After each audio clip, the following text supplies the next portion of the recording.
All right. Hello, Fortinos brothers and sisters. Welcome back to Ministry Revealed. It is May 10th, 2026, but you're not going to see this till the 11th because, of course, it's Mother's Day. Happy Mother's Day to all of our sisters around the world. God bless you all. Pray you enjoyed your day. But because it's Mother's Day, I'm going to post this tomorrow and let everybody have their time with their lovely mothers and let you guys watch this tomorrow. But I'll tell you what, it's exciting. This is an awesome one. This one had my jaw on the floor. You know, I love the way the Spirit leads.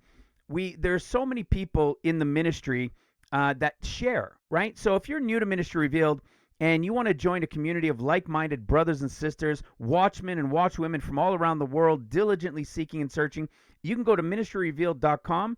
Go to the menu, click on forum. It takes 5-10 seconds to sign up, and it's absolutely free of charge. You can just watch the posts and read them, or you can engage, whatever you'd like. But over the years, I've mentioned how a teaching comes about, and this is the way it has happened a lot over the past maybe 3 or so years, more than ever in the past 2 to 3 years than I've ever noticed before. And it's because a brother or sister shares something and has me go and ask questions, and I go and diligently and I seek and search something out in it. Sometimes it can take me a while to get to them because there's a lot of these things, right? But that's what happened with this one. Sister Tanya in the forum in the ministry had asked me something about Joshua chapter 5, and if this related to something about her question. And it really wasn't quite, I don't believe, what she was looking for. But in the seeking and searching based on her lead to go and look into that chapter, man, oh man, was it ever awesome. It was so incredibly awesome. I mean, what we're going to talk about today is our connections, of course, that it must connect. If the revelation that we have been given, that we have understood, who the Gospels are speaking to, the Synoptic Gospels, Luke, then Mark, then Matthew, pre-trib, mid-trib, post-trib, that it's a period over 14 years and a short portion called above, that if it's all true and we've understood these things, then whatever these revelations continue to be should always be able to fit in the same scenario, in that same position, in the same understanding of all of the revelation that came before. And guess what? That's exactly what happens. In fact, you'll remember that years ago, we did a teaching on the story of Moses, and we're going to touch on this again, how the story of Moses is a story of seals. And you know, if you've been around for a while, that the Moses type is one of the worker groups in the time of seals. Just like John the Baptist died, Moses died before Joshua, who is Jesus type, Yeshua, who took them over into the promised land. That's a picture of the end of seals and the Lord coming at the end of seals. As you guys know, when he comes at the end of seals and in the seventh year of seals, brings in the mid-trib great multitude. It's the Lord that's going to lead them over, but there were worker groups that came first, the Moses company and the Elijah company. And it's this Moses Elijah company, and specifically in this picture, this Moses company that is represented in the seals picture in the story of Moses until the end of Moses' story. And then it goes to Joshua, who's the one, Yeshua, who takes them over into the promised land. And then how that relates to Joshua's time as a picture of once he brings them in, then you have a period of the 7 years or the 7 trumpets that come next over the 7 years of trumpet judgments. Okay, we've done a video on that, and we've touched on it on occasion in the past. It's absolutely incredible when you understand it from the revelation of who the Gospels are speaking to and the revelation of the 14 years. Well, today, with this revelation that began a couple, 2-3 days ago, actually, yeah, at least 3 days ago, I've been sitting on this waiting to get it done and just trying to dig out more pieces from it. It's not only that the Moses story and the Elijah company is that seals to the end of seals and into the trumpets time, but if that is true, then we should, when we get deeper details into it, there should even be greater evidence of it. There should be just evidence that just starts putting out everywhere into the exact same place that it shows to be. It is being that it is in the prophetic. Meaning, if it's supposed to be the 6th year or 7th year of seals or trumpets time or wherever it is, there should be a ton of info that we can continue to dig out of it. And that's exactly what happened. But it's so specific. It's so specific to the whole year and the day as the year scenario. So specific that it even equals like when Israel came into the land in 1948.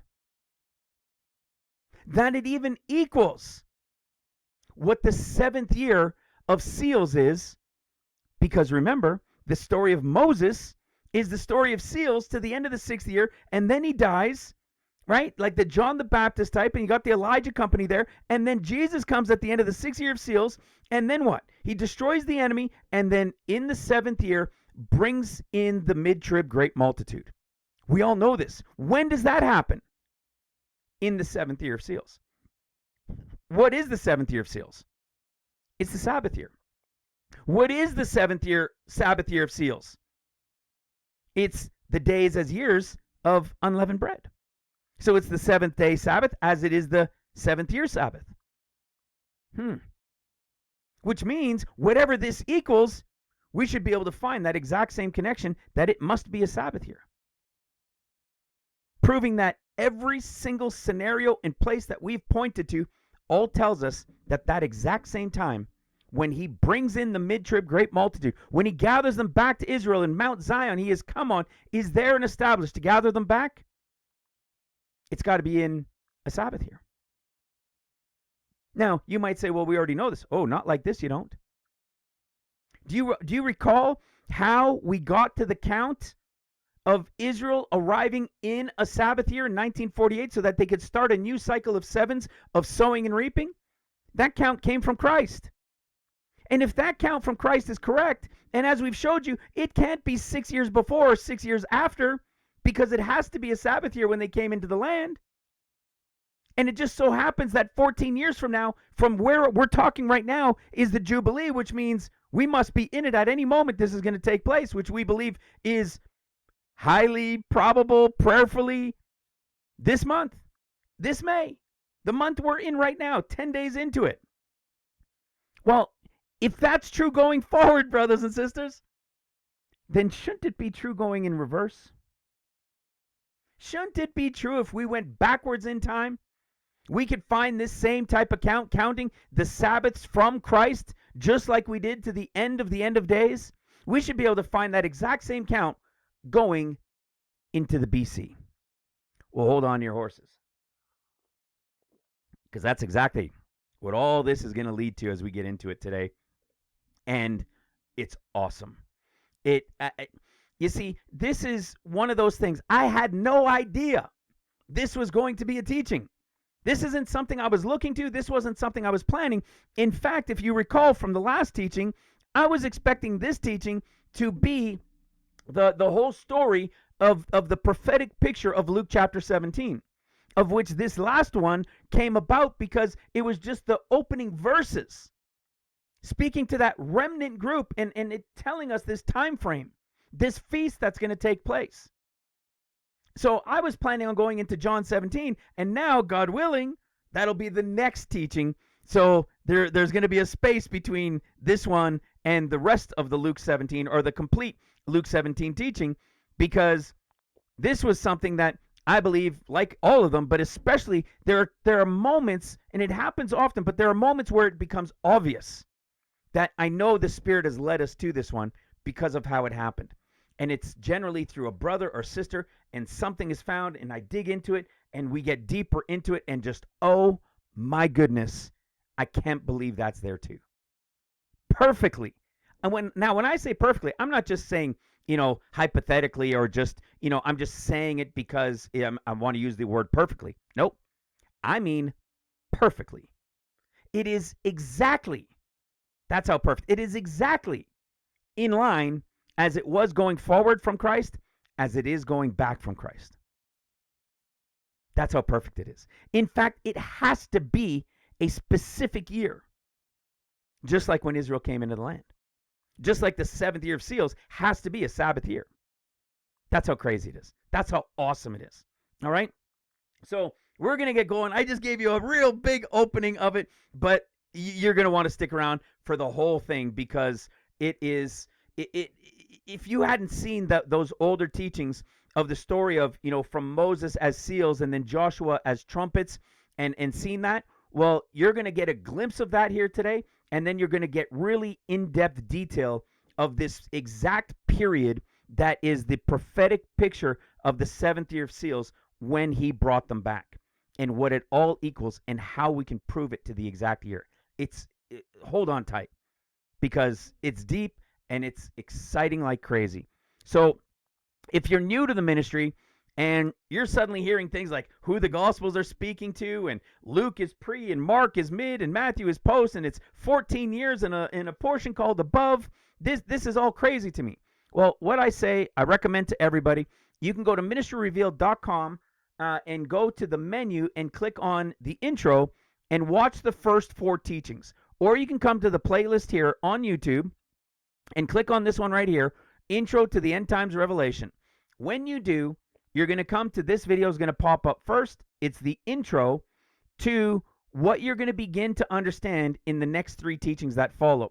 So this is a 22-minute intro to give you a little bit of a light intro to the next 3. The second one is a 30-minute Bible study. It's just an intro.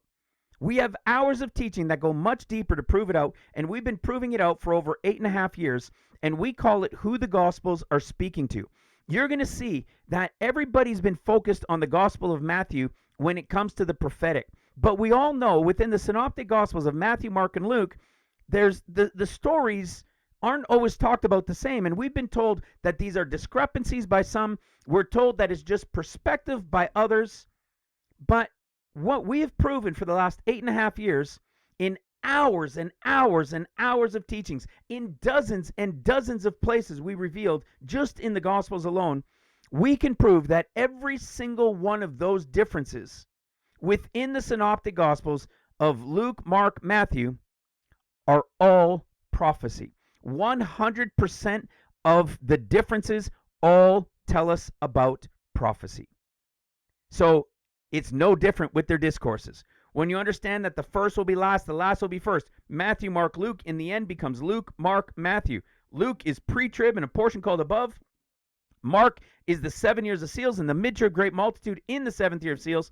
And Matthew is the 7 years of trumpets and the Lord returning feet down on the Mount of Olives at the beginning of the 14th year of tribulation after the 13 years of tribulation. And in that final year, he destroys all of the enemies, and then it's the final Jubilee and the millennial reign.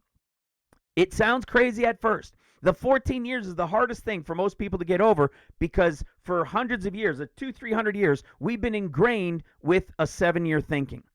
But that's because we've all been taught from the Gospel of Matthew as our foundation. Once you understand who the Gospels are speaking to, it's not so hard to understand the 14 years and the short portion called above.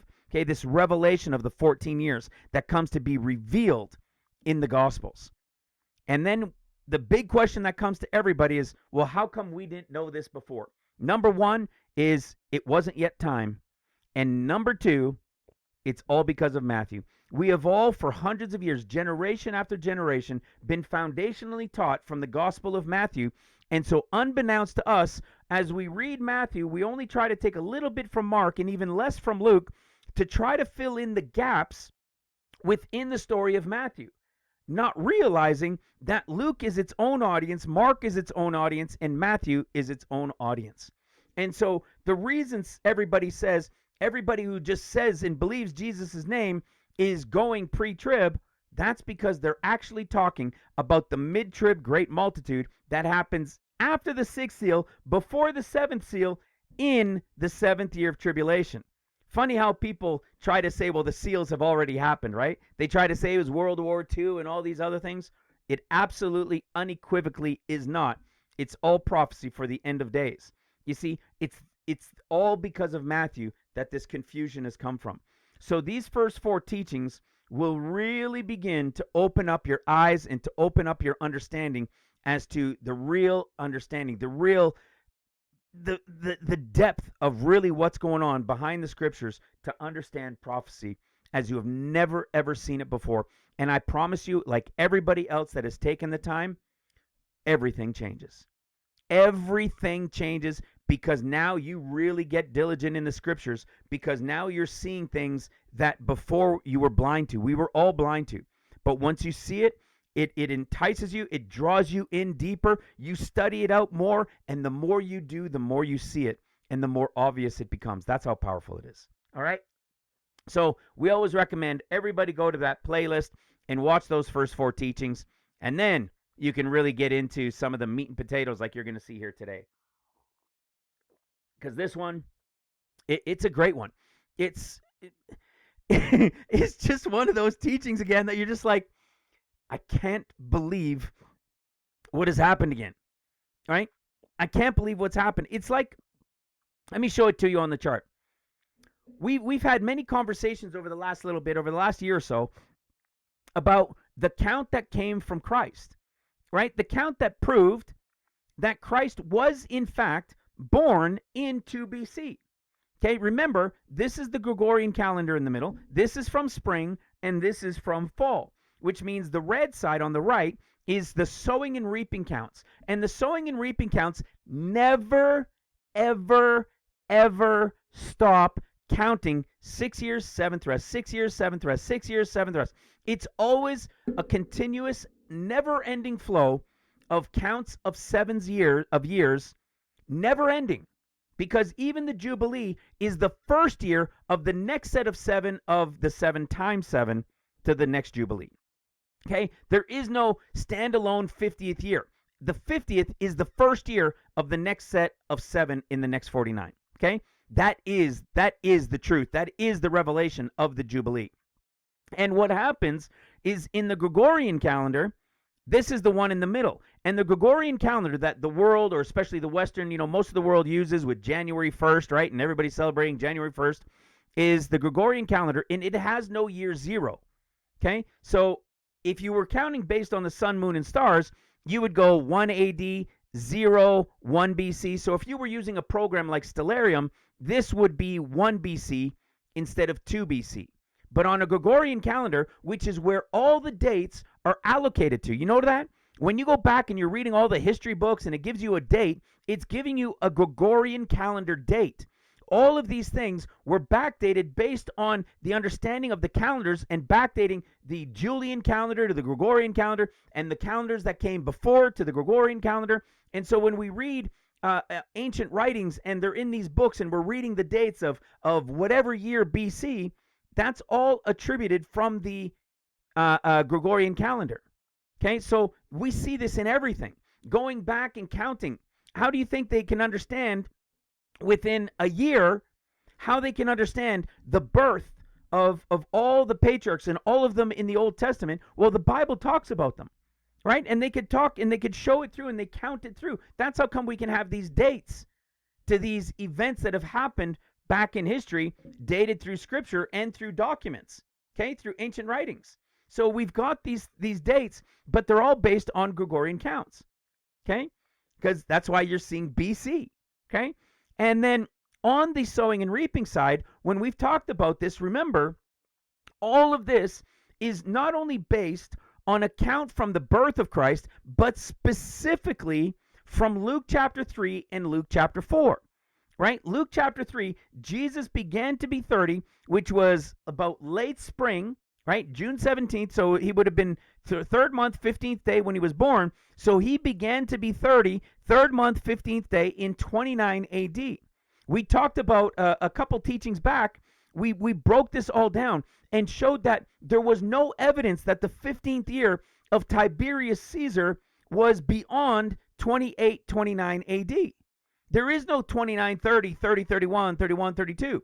The only other options were people saying 25-26 up to 28-29 would have been the latest because of other documents that aligned to those times with who was in charge and when. So all of these things with the Star of Bethlehem, right? With all of these studies on the birth of Christ, with the sun, moon, and stars revealing the birth of Christ. Well, we know then that Luke chapter 3, in the 15th year of Tiberius Caesar, when Jesus began to be about 30, was 29 AD when it happened, which means all you have to do, you don't have to be a rocket scientist. You can just go counting back and you can find out exactly when Jesus was born. And then what did we do? We were able to prove it from other people's research when actually Tiberius did die, which was in 1 BC. Okay? The real understanding, the proper documentation and tracking these people who wrote about it in the 1st, 2nd, and 3rd century AD. Okay, so we've tracked these things. We've talked about these things. And then, of course, the big one, which is this right here. You see, it's one thing for Jesus to have turned 30 in 29 AD in the 15th year of Tiberius Caesar, but we don't know in relation to what. You see, everything runs on cycles of 7. The sowing and reaping never ends. From the beginning of creation until it all ends, everything runs on a continuous cycle of 7. But nobody has understood where the true cycle of 7 is. Okay? Nobody's understood. But Christ gave it to us. Christ revealed to us that in Luke chapter 4, he dealt with Satan being gone in the wilderness for 40 days, and then he went about and he taught, and a fame went out about him. And they say it was anywhere from about 40 days, which is impossible. It had to be more than that, to up to a year and a half. Well, we have it exactly. Anything less than that 15-month period right now has already passed in the count of the understanding of it. Nobody says it was 2 years, 3 years, 4 years. But it was within about a couple months to about a year and a half. Our count shows Jesus declaring it, okay, shortly after he began to be 30 in 29 AD in the 15th year of Tiberius Caesar in Luke chapter 3, and then in Luke chapter 4, after his 40 days, him going out and doing all these teachings, then did what? Then a fame went out about him, and we have a total of about a year and 3 months. So not even a year and a half. We have about a 15-month period when Jesus would have then declared the Jubilee in Luke chapter 4, about 15 months later from when he began to be 30 in the previous year. You see what's going on here? When you understand where the Jubilee is, that it occurred in 30 AD, so it began in the fall of 30 AD to the fall of 31 AD. That's the key. When you can understand that, then you can begin to count 1, 2, 3, 4, 5, 6, 7, 1, 2, 3, 4, 5, 6, 7, and you can count your sevens because you know that the Jubilee is the first year of the next cycle of 7. And when you do that, what did we find out? We found out right now we're in the first year, or the 8th year in the big picture, as you guys know, right? We have to be, after 7 is 8, okay? But it's also the first of the next 7. We have to be in the 8th when all of this is about to begin, and we are. We are in it right now, based on a count from Christ. But based on this count, we actually have the end of the 14 years of seals ends when what? When the 49 years is done, and the next Jubilee in the count from Christ is 2039 to 2040 is the next and final Jubilee, with 14 years to go. You see how crazy that is? You see how awesome that is? It's absolutely incredible because we've got to be around here somewhere. We showed this count in the previous teaching and in others, the importance of 70 and how this count is connected to the actual Feast of Weeks. Okay? Remember how important it was when they came into the land in 1948. When they came into the land in 1948, remember this. They came into the land in 1948 and they hadn't been in the land. So what does it mean? It means that they had to come in at a year 0, of course, right? And I've talked about this before, where you could just justify it and say, well, they've just come into the land, and of course, that fall, they're going to start a new cycle of 7s of sowing and reaping. And you would be correct. Except what I'm talking about is there is a cycle from the beginning of creation of sevens that have never, ever, ever ended. And Christ is the one who reveals it in the story of Luke chapter 3 into chapter 4, that we can track based on his birth, based on Tiberius, based on him turning 30, based on when all of that took place. And in that, it just so happens that when Israel came into the land of spring of 1948, in the big picture of all creation of sevens, it just so happened they came into the land in a Sabbath year. Which means that fall, they were starting a new cycle in the big picture of sevens anyways. Did they know this when they came in? No. They didn't know this. It just so happened to be perfectly aligned with them coming in a Sabbath year and a new cycle of sevens beginning. Well, you're going to see that as we get towards the end of this with the story of Joshua as well. You're going to see that it just so happened that it's supposed to be one of these years. Is it supposed to be 1 year, 2, 3, 4, 5, 6, or 7? Can we prove when it is? Do we have history that breaks it down and explains it to us? What do the scriptures themselves tell us about that year? And can it really be understood? I'm going to prove to you it can. And it's from the exact same count that equaled when they came into the land in Israel in 1948 being a Sabbath year. That everything it equaled is from this count from Christ. That if this count from Christ we have been revealing for a few years now is perfectly in alignment with the end of days, then it should also be in reverse. But then it goes a step further. Okay? It still goes a step further. Because remember what this picture of the end of days is like? It's like the 7 days of unleavened bread, right? For those who hadn't heard of this before, this was a monster of a revelation. It was huge in Deuteronomy chapter 16. When you realize that there are 3 feasts of the Lord that the men were to come, and they weren't to come empty-handed. It was Passover, which is the week of unleavened bread, right? And then it was the Feast of Weeks, and then it was Tabernacles. When you realize that the end of days begins with the Feast of Weeks, then you have the 6 days as the 6 years of seals, and then what do you have? The 7th day is a solemn assembly. So the 7th day of unleavened bread is the solemn assembly, which in the days to years is what? The 7th year of seals. Okay? It's the 7th year of seals. So the 7 days of unleavened bread of the Passover week are a prophetic picture of the 7 years of seals, 6 years of seals, and the 7th is the solemn assembly. The solemn assembly of the 7th year as the 7th day is the mid-trib great multitude. Now, what have we been sharing about this over the years? Well, of course, the 7th day is what? The 7th year. It's a Sabbath year. Just as we've shown in the revelation of understanding how the Passover actually played out. The 7th day of unleavened bread is the actual Sabbath day. There was no Sabbath in the midst, in the beginning of unleavened bread. You see, it was on the 7th day, evening of the 6th to the evening of the 7th. That's what's going on. Just like the 7th year, mid-trib great multitude is going to take place when? In the 7th year. See, from fall to fall.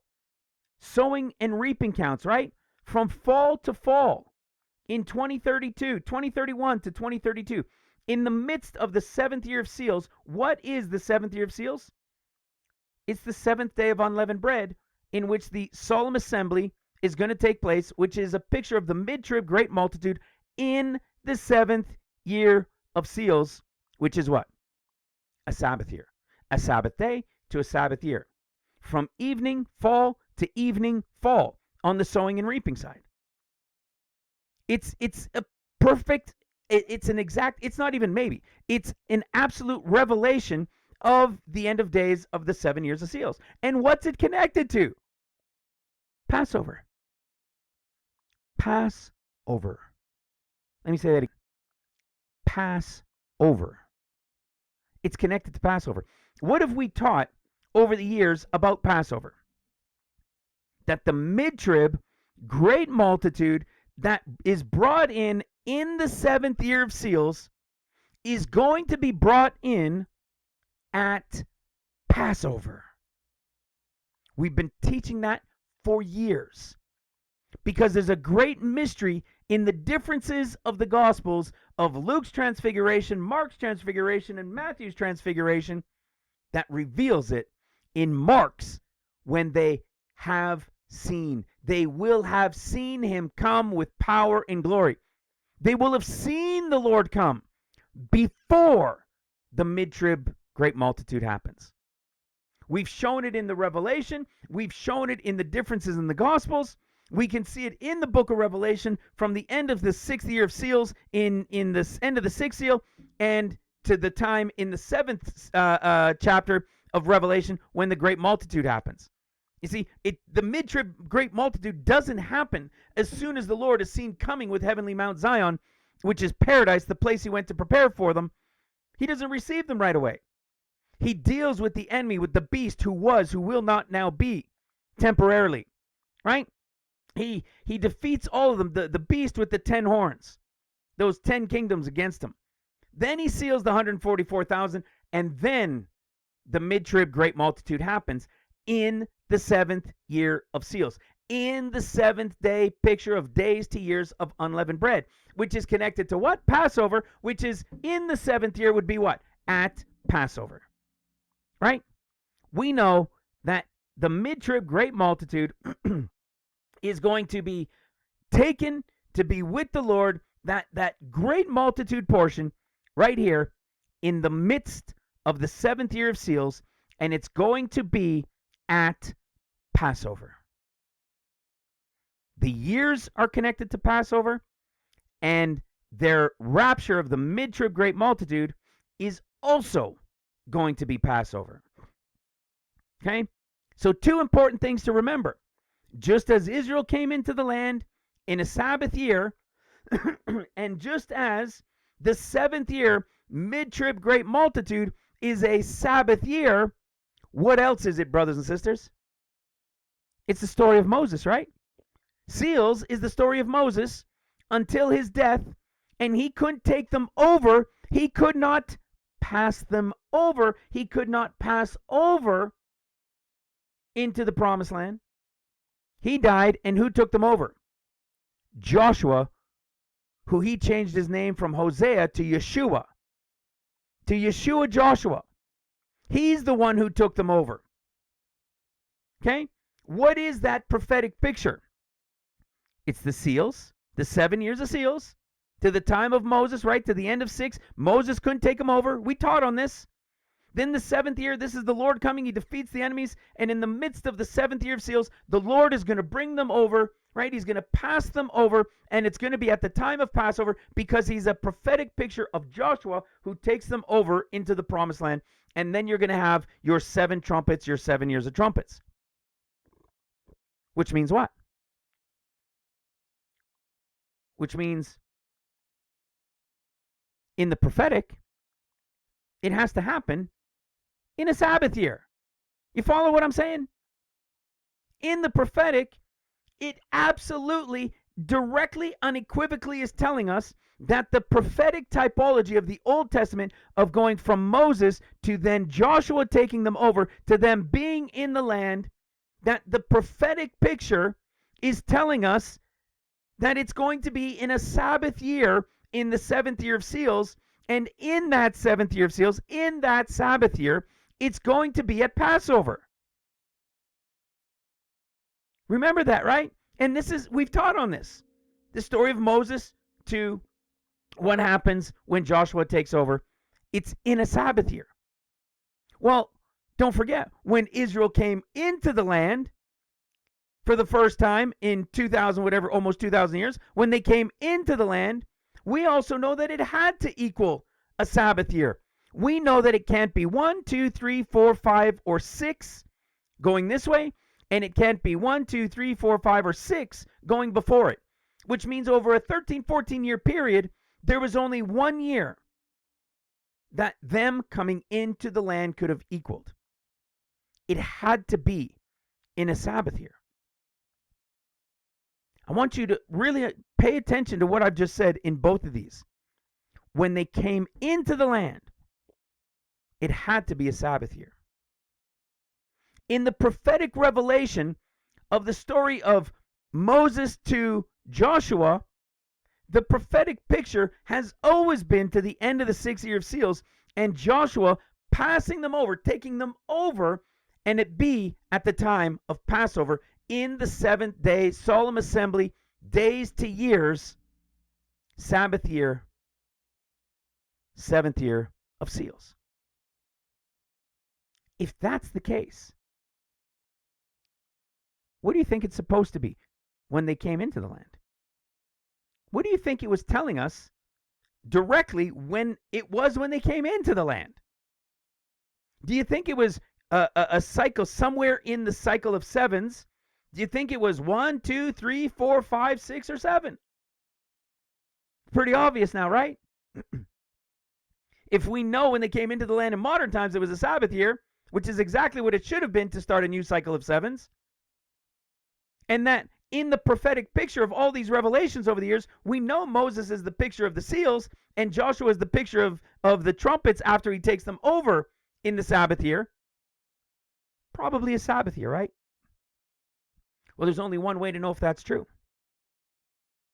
You see, we counted from Christ, and look at what we got. We counted from Christ, and look at what we got. What if we count from Christ the other way? If it's true, it could only be one of 6 this way, 6 this way. There's only one in the middle that it could be. Only if the rest of this is right.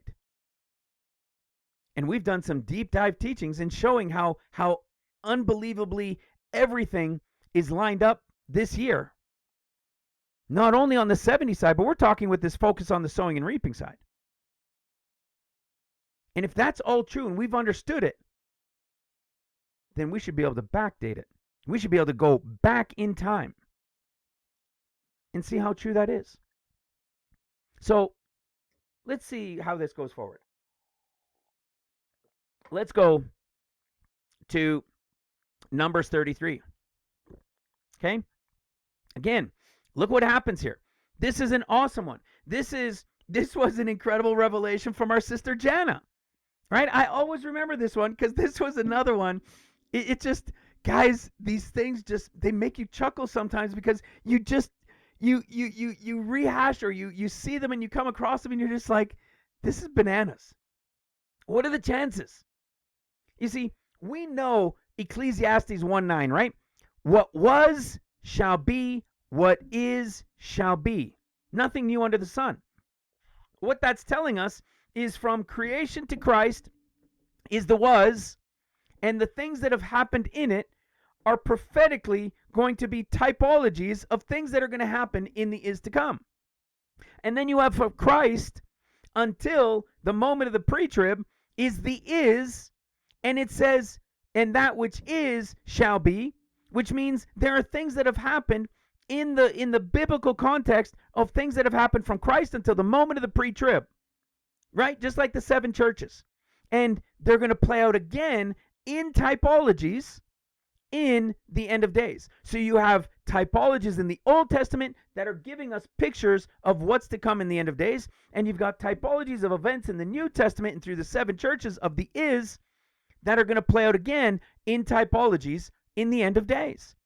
And we have been proving this and showing this for 8.5 years. It is so crazy. It happens so often. It just makes you shake your head and say, that's crazy. How could we have found that? You see, it's like today's teaching. Tanya asked me this, And then the Spirit has me digging and spending some time in it. And then I come across something that I didn't even know was there. I didn't even know to look. There's no way it could have been me. I didn't even know. I didn't even have an inkling or a thought to go look there. But because of a share from a sister and the Spirit leading in it as we start digging, bam! An incredible confirmation that just says, told you. Here it is again. Well, look what happens here. What's this picture of this time with Moses? Okay? They left on the first month, on the 15th day of the month, on the morrow after the Passover. And if you remember this, in Numbers 33, these are the 42 stations of the wilderness. So they went to 42 different destinations during their 40 years in the wilderness. 42 stations in the wilderness. 42 different places while they were in the wilderness. And they fled at Passover. Okay? They fled on the day after Passover, on the 15th day of Passover week. They fled and were in 42 stations. Well, when is this prophetic fleeing? What does this equal in the prophetic? It equals Mark's discourse. Okay, the second half. This first portion of Mark's discourse is World War III that breaks out. In verse 8, Mark 13, verse 8, nation against nation, kingdom against kingdom, right? Famines and sorrows. This is World War III. That would be about 2 years. A little bit less now. Until what? Until the beast shows up and he gets his power. This is the abomination of Mark 13, verse 14, the abomination of desolation spoken of by Daniel the prophet, standing where it ought not. The reason the wording is different than Matthew's is because it's a different type of abomination. This abomination in Mark, this word standing also means place. Okay, into the root word means to place where it ought not. What does that mean? It's all about the mark of the beast. You see, we've done an incredible teaching on this too, right? There are two temples. There is the fleshly temple that still exists until the end of seals, right? Like the temple with Moses. Remember, we're talking seals being as Moses. Mark's discourse is seals. And what do we see in Mark's discourse? It's the time of the mark of the beast. When Moses and them fled, what did they have in the wilderness that they traveled with? They had a portable temple. And this portable temple was a portable temple that they covered in skins. You see, we've done teachings on that, haven't we? Because during the time of seals, this place where it ought not is the mark of the beast on the temple of the flesh. Hello. The one in Matthew is because at mid-trumpets, the physical temple will have been rebuilt again. And when the beast comes back, he's going to go into the temple and declare himself to be God. That will be the physical rebuilt temple that will be done at mid-trumpets. You see, again, what are we finding here in Mark? The Moses connection. You see, this prophetic picture of the abomination of desolation in Mark 13:14 is the exact time when they're going to flee, when the Christians, when the church, when the world are going to flee from the beast. World War III will have been devastating. And people will be crying out for any kind of savior because it's going to be so bad and so devastating what people are witnessing. But Scripture calls World War III the beginning. Okay? Mark's discourse in verse 8, nation shall rise against nation, kingdom against kingdom, earthquakes, diverse places, famines, troubles. These are the beginnings of sorrows. All of that is just the beginning, and it's only about 2 years. Probably just a little under 2 years now. Okay? It's only about 2 years. But once the abomination of desolation comes, this is when the beast, as you guys know, is now coming to the stage with the power and authority given to him by Satan as the beast, as the Antichrist everybody talks about. What do we know about this? What do we know about this? It's Revelation chapter 13, right? Everybody knows this is Revelation 13, which we've done many teachings on Revelation 13 to Daniel chapter 7 and broke this all down and showed that this is the beast who gets power over the lion, the bear, and was it over the lion, the bear, and the leopard? Okay, he now gets power over all of them. He now has the authority. We know he was already here, even when seals started, but it's when he's given the authority by Satan. Now he is the beast. Okay, now he's the beast. And what does it say in Revelation 13:5? Now he's given, power is given unto him to continue 42 months. So he was already here, which means that's the continue. But now his authority as the beast with power over all of them, his power and his authority is going to be for 42 months. 42 months that begins from what? The abomination of desolation. What is the abomination of desolation? This power that he gets for 42 months is when his other beast, the false prophet who's with him, is going to have everybody worshiping him, taking the mark of the beast that they can't buy or sell and so forth, right? Worshiping the beast, his image or his name, or taking his mark on the hand or forehead. You see, that's what's going on. And most of the world is going to accept this and take it because of all of the devastation that they bore through, that they witnessed and were part of, and all of the death. But those who understand the Lord, those who have come to the Lord, those who have accepted and loved the Lord, this is when they're going to flee, because it's the time of the mark of the beast. And that's exactly what we're having right here, this abomination of desolation, when they flee. Do you know when this is? It's the exact same picture. It's the same prophetic typology of Moses when they fled from Egypt and they ended up in the wilderness and went to what? 42 stations in the wilderness. What's the prophetic picture? At the beast, when he gets his power in about 2 years after World War III, it will be at the time of Passover, when they will now need to flee from all over the world into places of refuge where the Lord will lead them, where the workers will lead them and will guide them and will strengthen them.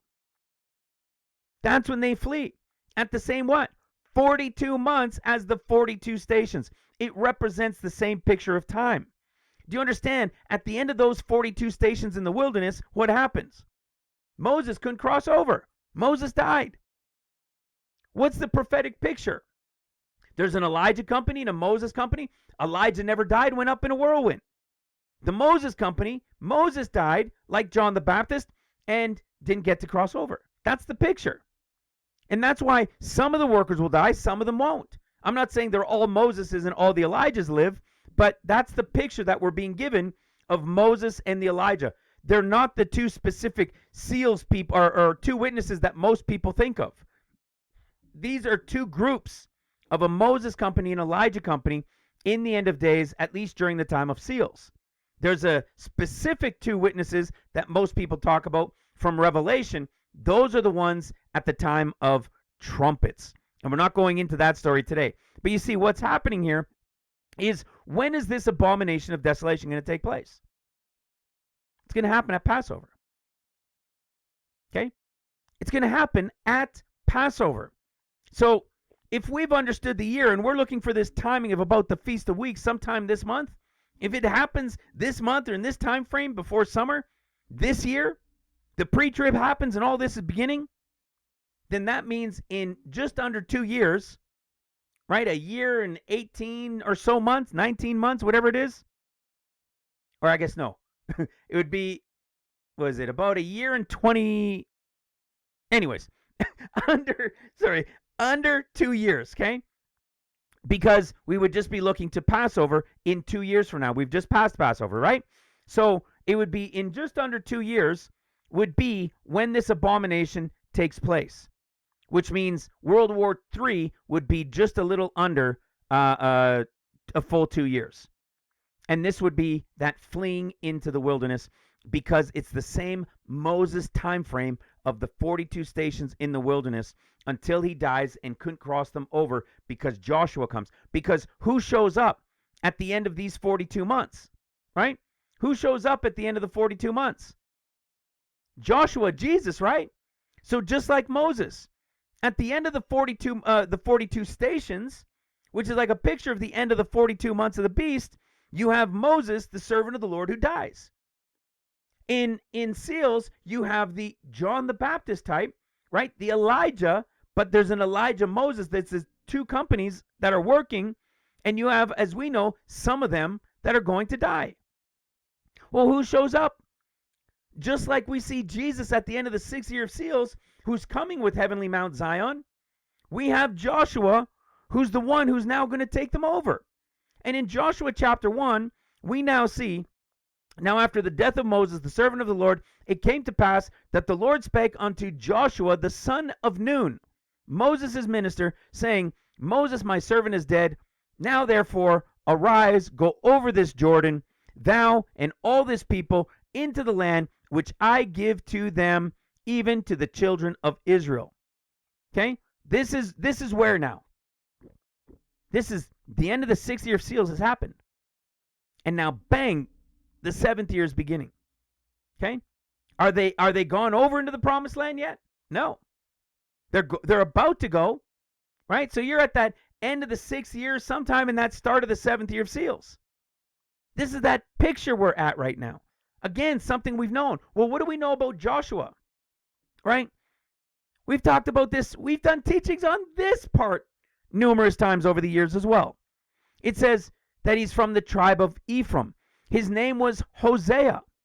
And Moses changes his name from Hosea to Hosea, son of Nun, to Yeshua. Remember that? Let's go to Numbers chapter 13. I mean, this is awesome. If you remember when we did a teaching about this several years ago, this is the picture, because if you remember Hosea, right? Hosea is the deliverer. See, Hosea, which is from the book of Hosea, which is also 14 chapters, which is written, as Paul told us in Romans, to the Gentiles, right? They that aren't my people, into my beloved, right? That wasn't my beloved shall be my beloved, right? It's his Gentile bride and the Gentiles.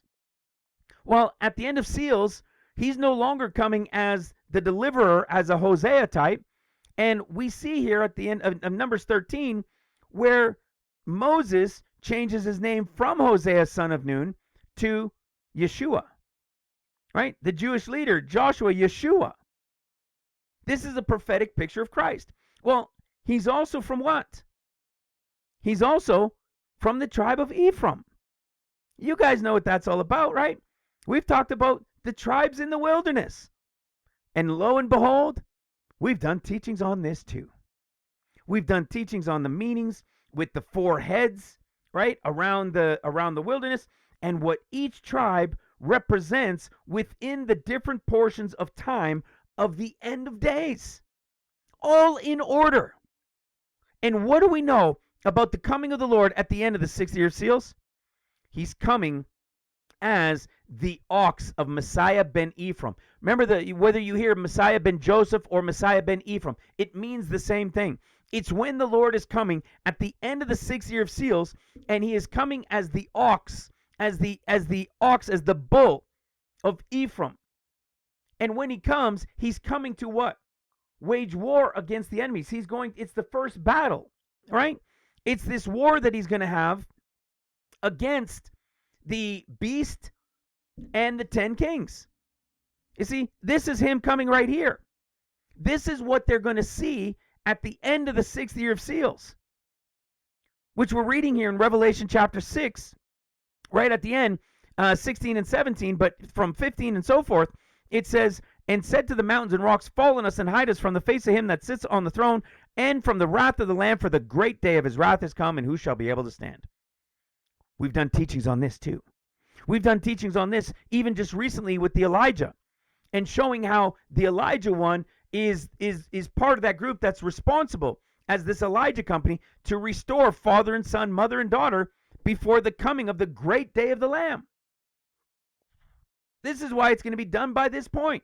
Why? Because in the 7th year is the solemn assembly of the 7th day of unleavened bread, and the 7th Sabbath year of the cycles of sevens, in which, in the midst of it, the mid-trib great multitude is going to happen. But you notice it doesn't happen right away.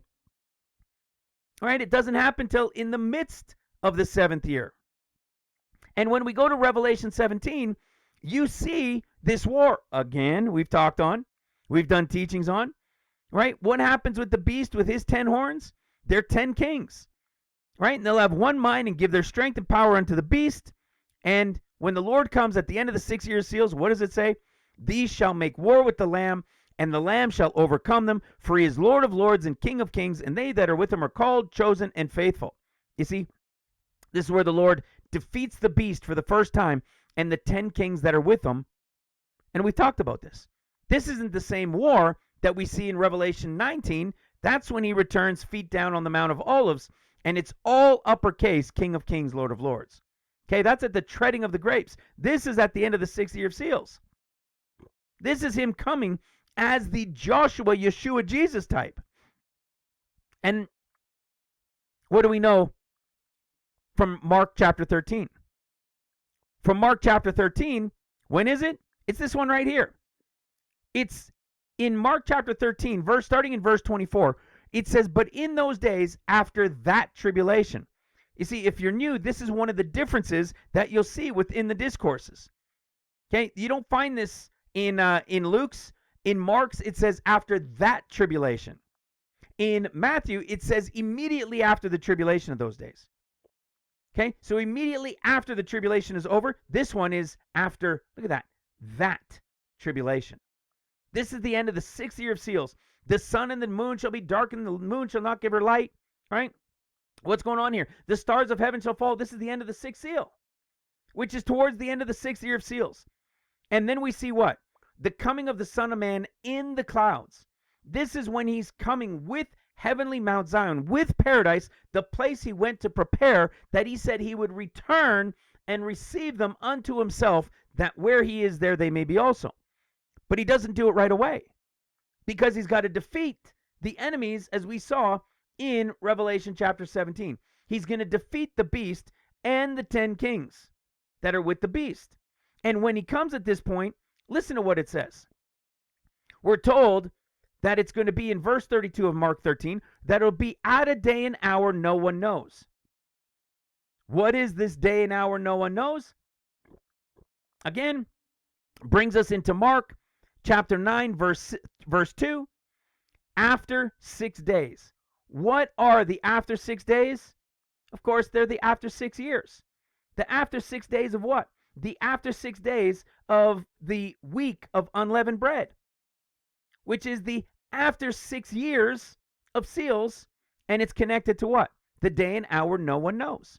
The Feast of Trumpets, which means the Lord is coming right here, seen coming in the clouds. But they don't get to go yet. Remember that teaching? Remember that teaching in the differences in the words that come before the transfiguration of Luke, Mark, Matthew? Look at what Mark says. They're all different and purposefully different. But Mark says, and he said unto them, verily I say unto you, that there be some standing here that shall not taste of death, till they have seen the kingdom of God come with power. You see, it's past tense. They will have seen it come, which is what you see at the end of the 6th seal. They will have seen him coming with the kingdom of God. He's coming with paradise. That's why everybody's so freaked out. But they still didn't get to go yet. They saw it come before their time came. And that when this happens, this is towards the end of the 6th year of seals. And then it says what? After 6 days. Once that 6th year of seals is over, it's the start of the 7th year of seals. What is this date? It's the day and hour no one knows. It's the Feast of Trumpets right here. So if we've got the start year right and it's about to begin, then the end of 6 would be right here at the day and hour no one knows, at the Feast of Trumpets, which would be exactly what? 1, 2, 3.5 years, which equals 42 months being over. The 42 months of the beast will have come to an end, and it is the same equivalent of Moses' 42 stations in the wilderness.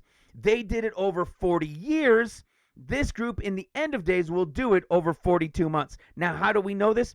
Because Scripture told us that when we look at it from the 7 churches, we've talked about this again many times as well, right? That the Old Testament typology of 7 churches typologies in the Old Testament, these things played out over a couple thousand years. The New Testament 7 churches, from the apostles until the beginning of the end of days at the pre-trib, this is played out over a couple thousand years. In the end of days, it'll play out over 50 days, about 50 days and 14 years. All of the intensity of all the chaos that took place over about 2000 and about 2000, excuse me, will take place over a period of about 14 years. And again, we see this in Mark's discourse and in Matthew's discourse, right? When it says it'll be a time worse than ever since the beginning of creation unto that point. Okay? That's because the end of days are going to be compacted of the wildness of what happened over 2,000 years, and 2,000 years will be played out in an end time battle and war and all of it within a 14-year period. So very intense, more than any, I think, person alive can really understand what's coming. Okay? So again, what are we seeing here? We're seeing this exact picture that it is 6 days of unleavened bread as the 6 years of seals. And the 7th day of unleavened bread is as the 7th year of seals, in which the solemn assembly, mid-trib, great multitude, is going to take place. Okay? Again, it's connected to what? Passover. We've taught for years that the mid-trib great multitude is the Rachel type. And even though the harvest is in the fall, right? Late summer into fall is the harvest of the younger, of the spring wheat.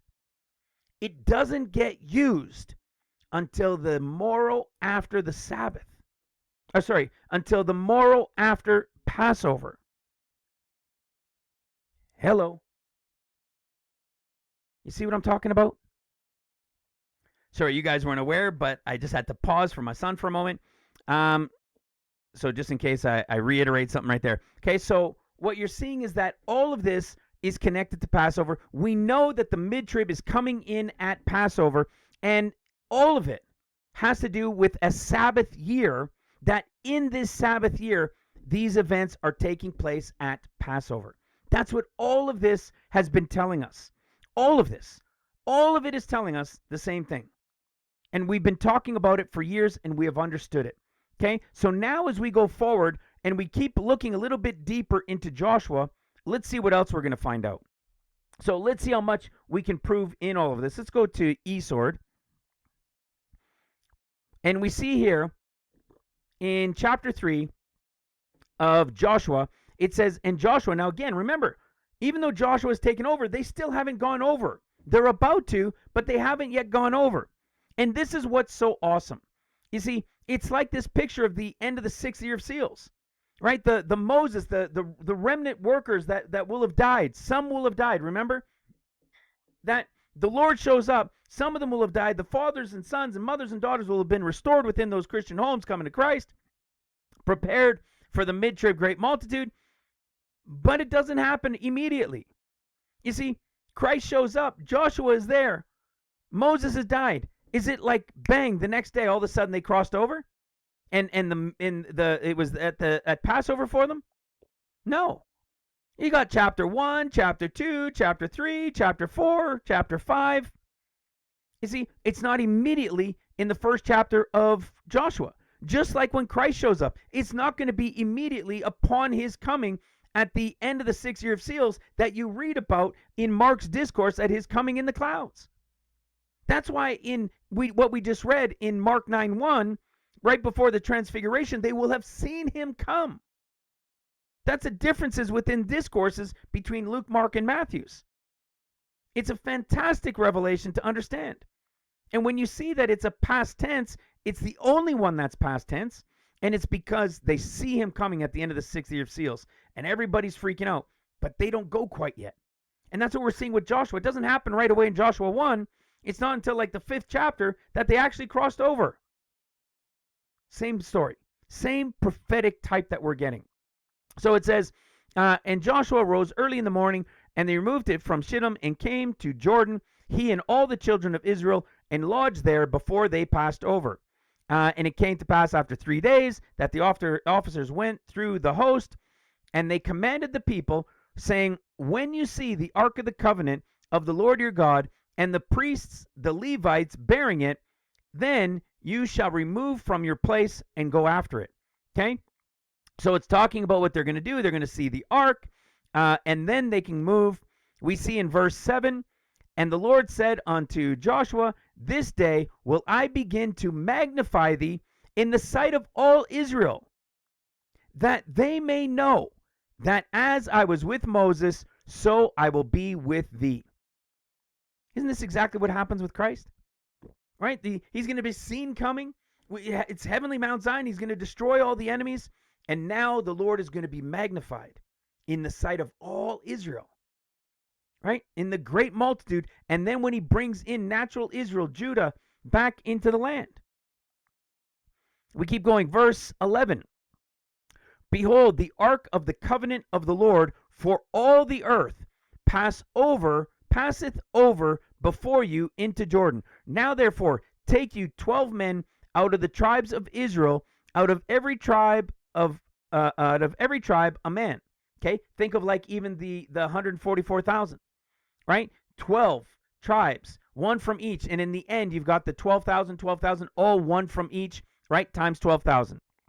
Then it says, and it shall come to pass, as soon as the soles of the feet of the priests that bear the ark of the Lord of all the earth, shall rest in the waters of Jordan, that the waters of Jordan shall be cut off from the waters that come down from above, and they shall stand upon a heap. Okay, so they're going to stand up like when Moses took them over the first time, right? Now they're going to stand up just like that, and they're going to cross over, as you guys know, on dry land. And it came to pass, when the people removed from their tents to pass over Jordan, and the priests bearing the ark of the covenant before the people, and as they that bear the ark were come unto Jordan, and the feet of the priests that bear the ark were dipped in the brim of the water, for Jordan overfloweth all his banks all the time of harvest, that the waters which came down from above stood and rose up and heap very far from the city of Adam. So imagine huge towers of water on both sides, right? And the people passed over right against Jericho. And the priest that bare the ark of the covenant of the Lord stood firm on dry ground in the midst of Jordan. And all the Israelites passed over on dry ground until all the people were clean passed over the Jordan. Okay? So 3, 4, 5, you're seeing this. They're now passing over. Okay? We're seeing this connection. It's all telling us that it's happening at Passover. That this connection and this timing is happening at Passover, and they're crossing on dry land. In fact, you guys know this one as well. We've showed this in the story of 2nd Esdras. In 2nd Esdras, chapter 13, starting in verse 29, we've got the pre-trib. When the days are coming, behold, when the Lord God will deliver those who are on the earth, and then bewilderment of mind shall come over those who are dwelling on the earth. So you've got the pre-trib, then everybody who's freaking out doesn't know what's going on, and then they're going to plan to make war against each other, nation against nation, kingdom against kingdom. That's the red horse rider. Okay? And then the signs and things that I told you about earlier. And then my son will be revealed. This is towards the end of seals now, the end of the 6th year of seals. And it says, my son will be revealed, and an innumerable multitude shall be gathered together, as you saw, desiring to come and conquer him. This is the beast with the 10 kings. But he shall stand on top of Mount Zion. Okay, he's come with Mount Zion. And will come to be made manifest to all people, prepared and built, as you saw, a mountain carved without hands. Okay, this is what we're talking about. This is the Yeshua, Jesus, Joshua type coming at the end of the 6th year of seals, and the Elijah, Moses company, and the John the Baptist types who have died prior to that, but that have restored father and son, mother and daughter, and some of them still alive. Well, what does it go on to say? That then you see the symbology of the battle that he has against them, and then you see him gather to himself another multitude that was peaceable. These are the 10 tribes. Well, who are the Gentiles grafted into? The 10 tribes. Okay, you've got the mid-trib great multitude that will go, and you will have the natural tribes and Judah going back into the land of Israel once the Lord is there and he's established there on Mount Zion. And what did it say? That they would pass through the narrow passages of the Euphrates. The Most High will stop the channels of rivers of waters again. You see? They will stop the channels of the waters again. That's exactly right. You see? As it was, what happened will play out again. And in 2nd Esdras, that's prophetic. We see the same story that's going to play out again. In fact, we see it and know it so well that we can go to Jeremiah chapter 31. Again, how well do we know Jeremiah 31? We have taught on Jeremiah 31 numerous times in its prophetic picture, in its absolute prophetic account of what it's saying. Right? When we come to verse 8, which is one of the famous verses for us, first of all, we see the people which were left of the sword, right, found grace in the wilderness, even Israel, when I went to cause them to rest. This is the same period. This is the 42 months of seals. Okay? And then it says in verse 6, the watchman went up to Mount Ephraim, say, rise, go up to the Lord. In verse 8 and 9 is the big deal, right? And verse 10, it says, behold, I will bring them from the north country and gather them from the coasts of the earth, and with them the blind and the lame, the woman with child, and her that travaileth with child, together a great company. What is this word great company? It's a great multitude shall return thither. And it says, they shall come with weeping and with supplications. Will I lead them? I will cause them to walk by the rivers of waters in a straight way, wherein they shall not stumble. There it is again. For I am a father of Israel, and Ephraim is my firstborn. Who's Ephraim? Joshua, Yeshua. Joshua, Yeshua, Jesus, at the end of the 6 years of seals, taken over for the typology of the Moses, a remnant group of workers who will now take them over into the promised land. It even goes on to say in verse 10, hear the word of the Lord, O you nations, and declare it in the isles afar off, and say, he that scattered Israel will gather him and keep him as a shepherd does his flock. Because this, Ephraim, is Christ at the end of the 6 years of seals as Messiah ben Ephraim, who is the lion of the tribe, who is the ox, the bull of Ephraim, when he comes as this prophetic picture of the Joshua who will now take over to take them in to the promised land of the end of days, which is the mid-trib great multitude, and bringing them back into the land, from which point at trumpets beginning, the 7 years of trumpets starting, then they'll be rebuilding the temple. You see, it's the Lord coming as the shepherd leading his flock. Well, if you remember this in Jeremiah 31:8, when the Lord is going to gather all the people from the coasts of the earth, a great company, which is the great multitude. If you haven't been around for a bit, you haven't heard this, but when we came across this, this was something that was found by our sister. Oh, shoot, I forget her name. I could see her face. Oh, it was just on the tip of my tongue, and I forgot it. But this was shared with a sister who came across this, that we were sharing that this great company is the great multitude. We were showing how all of this equaled the mid-trib great multitude, and we were breaking all this down. We've understood it for years. Well, within all of this, what were we just talking about? That it's all connected to Passover. That we know the mid-trib great multitude is coming in at Passover time. Well, guess what? When you go to the Septuagint, the original translation, look at what it says. Jeremiah 31, which in the Septuagint is 38th chapter, okay? But in Jeremiah 31, in our Bibles generally, like in the KJV, in the Septuagint, it's chapter 38, and listen to what it says in verse 8.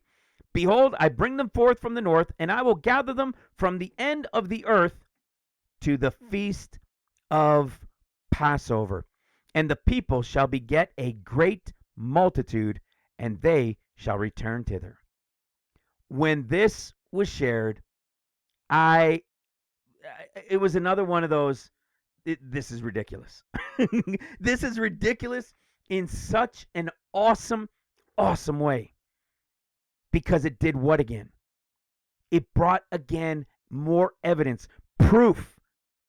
The Septuagint is the oldest, right? It's the first translation, if I recall, in the Greek from the original Hebrew, right? From the original texts. And it said right in here, why would they remove Passover from this? I don't know. I don't know why they removed Passover from it.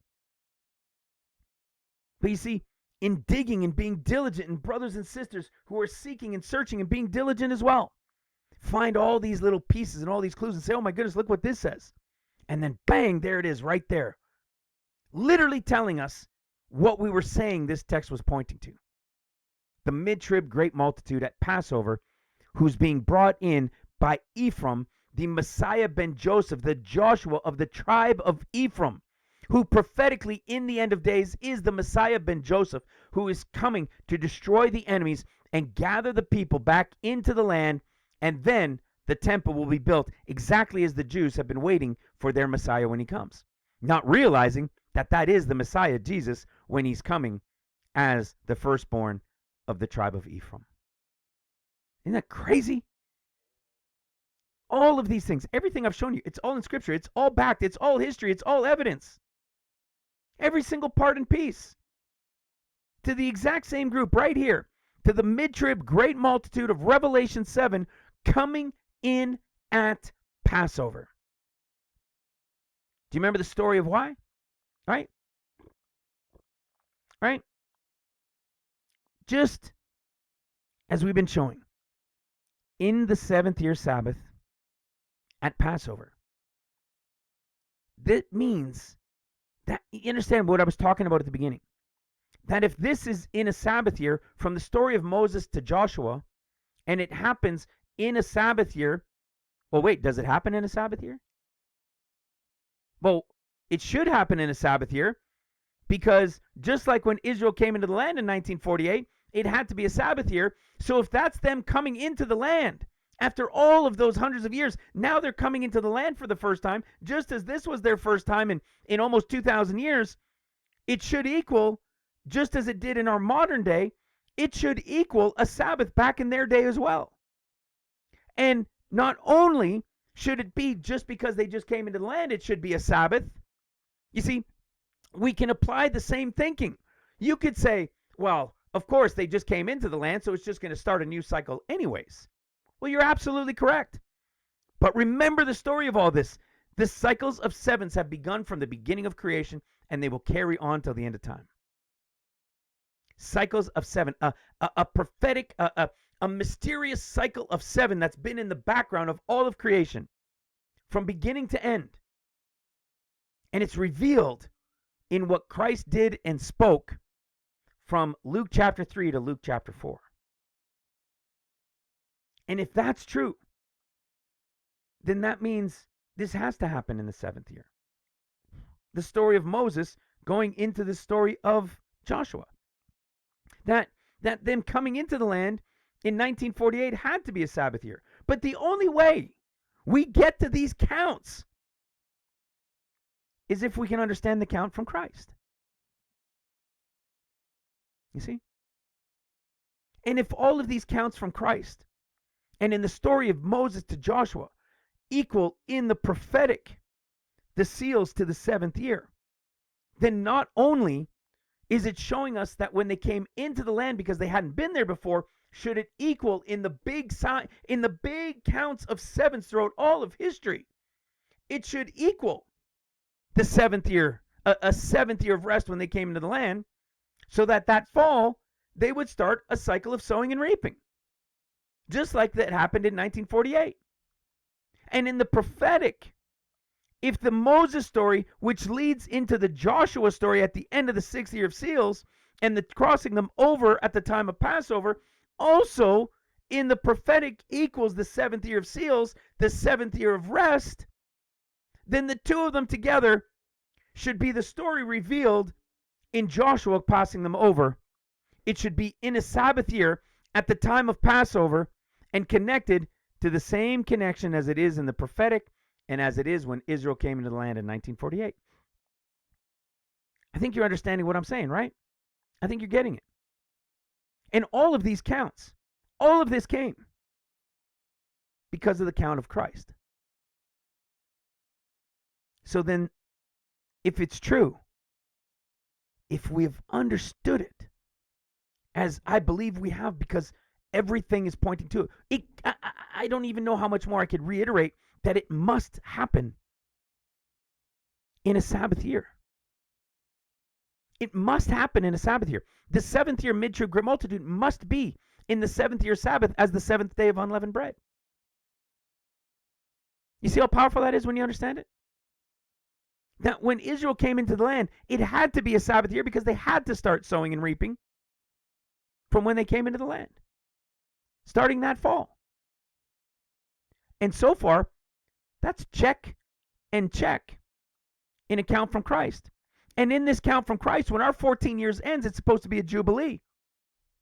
Check. And that Jubilee count is from the count from Christ. From a Jubilee count that he declared as the Jubilee, we counted that one, and it equaled a Sabbath year for Israel. It equals the 7th year of seals as the 7th day of unleavened bread, being connected to Passover for them in the midst of the 7th year to go at the time of Passover. And when the next 7 years is over, it's got to be a Jubilee, and bang, it's a Jubilee. You understand how awesome that is? Well, that awesomeness continues.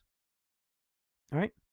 That awesomeness continues because this is now going to bring us into this exact same picture of the 7th year of seals as the 7th day of unleavened bread in the evidence of Israel coming in the 7th year, which means when they came into the land, what, 3,400 plus years ago, it had to also be a Sabbath. How do I know? Let's go read it. Let's go to Joshua chapter 5. In Joshua chapter 5, it starts off by telling them, in fact, let's read it. From verse 1. And it came to pass when all the kings of the Amorites, which were on the side of Jordan westward, and all the kings of the Canaanites, which were on the sea, which were by the sea, heard that the Lord had dried up the waters of Jordan from before the children of Israel until we were passed over, that their heart melted, neither was there spirit in them anymore because of the children of Israel. Now what happens? Man, could you imagine this? It's not something you want to picture, especially for men, right? In Joshua 5, verse 2, the Lord now tells Joshua to make sharp knives and to circumcise again all the children of Israel the second time. Why? Because all of those that were men of war, in verse 6, over those 40 years that got circumcised in the wilderness have all died off. Could you imagine how many millions were still left, right? Like generation after generation, like during those 40 years in the wilderness, and the people that had kids. Imagine how many men, a few 100,000, all getting foreskins cut off, having just crossed the Jordan. Oh, man. It was, you want to talk about brutal. Hey, go sharpen that knife and start cutting foreskins of all these guys. No! What are you talking about? Have you lost your mind? It's crazy, right? So we see that you read about this story, and of course, then they had to rest. Yeah, no kidding, right? Verse 8, and it came to pass when they had done circumcising all the people that they abode in their places in the camp till they were whole. Thank you, Lord. Yikes. Thank goodness they got a little rest time, right? Verse 9, and the Lord said to Joshua, this day have I rolled away the reproach of Egypt from off of you. Wherefore the name of this place is Gilgal unto this day, which when you go to the history of it, it means wheel. Okay? Rolled it away, it means wheel. Now look what happens. Now, Joshua 5, verse 10. This is all about what? They've now passed over. They had passed over just a few days, right? They were in around the time of Nisan, right? Early in Nisan. And now it's Passover. It says in Joshua 5, verse 10, these three verses right here reveal the story. This is the place where I was asked a question, and it took me down a whole other rabbit trail that showed me, oh my goodness, everything, every part and piece of this is exactly in order and revealed even from Christ. That's how awesome it is. So here it says, and the children of Israel encamped in Gilgal and kept the Passover on the 14th day of the month at evening, just like we say, right? In the plains of Jericho. And they did eat, listen to this, old corn of the land on the morrow after the Passover, unleavened cakes and parched corn in the self same day. Now, I'll bet you some of you guys are saying old corn, right? Like old grain. Wait a second. I thought the story of Leah and the story of Rachel was about old grain and new grain, right? Like old wheat and new wheat, or winter wheat and spring wheat. You guys all know the story of Leah and Rachel, right? The story with Leah and Rachel in chapter 29, we know that he ends up getting Leah instead of Rachel, and he's all ticked off. And then he has to serve 7 more years. He gets Rachel after the week wedding of Leah, but he still has to serve 7 more years before he officially has her. And that's why she doesn't have any kids or anything during those 7 years, because she's not officially his yet, right? Because he has to serve 7 more years. Well, the story of what happens is that Rachel is the younger sister and Leah is the older sister. And it's not their custom to be able to give, or to be allowed to give, the younger before the older. So what happens is Jacob works for the 7 years and he expects to get Rachel the younger, but he ends up getting Leah the older because he cannot have the older before the younger. Okay? What is this a picture of? It's the picture of wheat. It is the old wheat compared to the new wheat. Old wheat is planted in the sorry, give me one sec. The old wheat is planted in, sorry, I'm losing my thought here for a second until I get back. So what happens is Leah is the picture of old wheat, which is planted in late fall to early winter, meaning it takes root before Passover. So then it grows.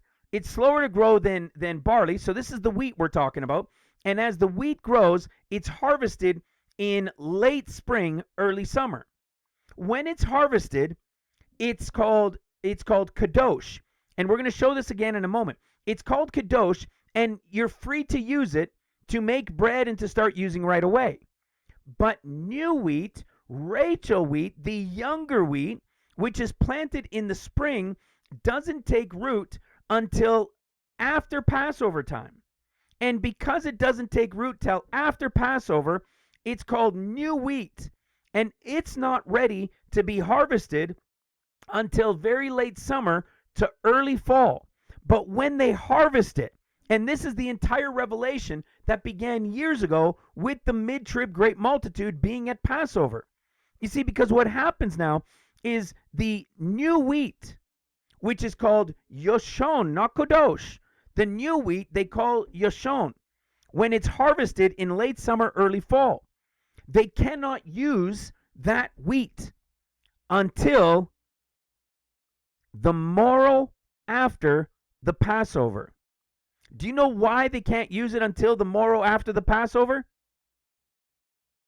Because it's yoshon, which means new wheat, and it does not become kadosh until the day after Passover, which now turns it from new wheat to old wheat. That's how it works every single year. So if you're planting fall grain, right, specifically, let's say wheat, that is called the old wheat, not because it's old, but just because of the time of year it's planted. It's planted and takes root before Passover. So once it's ready in late spring, early summer, you can start grinding it, using it. There's no restrictions. It's called kadosh. It's ready to use. It's called old wheat. But new wheat, spring wheat, is planted in the spring, doesn't take root until after Passover. So when it's harvested late summer to early fall, it is still called new wheat. You see this in stores. You see, it's still called new wheat. And what happens is the Jews cannot use that wheat until the day after the Passover, at which point the new wheat is now called old. It now also is classified under the category of old because a season has passed from this point to Passover. So what you're seeing here is not Leah suddenly as a picture at the end of seals at the mid-trib great multitude. Some people would read this here in the ministry and think, well, old corn or old wheat, that must be Leah coming in at the end of seals. No. In fact, it is Rachel who was new, is now being called old because it's the morrow after the Passover when the new wheat is now turned to be called old. Okay? You see this, and I'm gonna show you a clip of a writing about this. Okay? Now, you're gonna notice what happens. It says, and they did eat of the old corn, listen to this, of the land. You see that? Of the land. What does that mean? Well, they weren't in the land yet, right? They weren't there in cycles of sevens. They hadn't been there for, what, hundreds of years or whatever it's been, or longer, right? They hadn't been there. Or I guess ever at this point. So here they are coming into the land, yet they're eating old corn. They're eating old wheat, old grain. Where are they eating it from? The land. Do you know why that is? We're told in Leviticus chapter 25. Okay? We know it's the 6 years of sowing, the 7th year is a rest, right?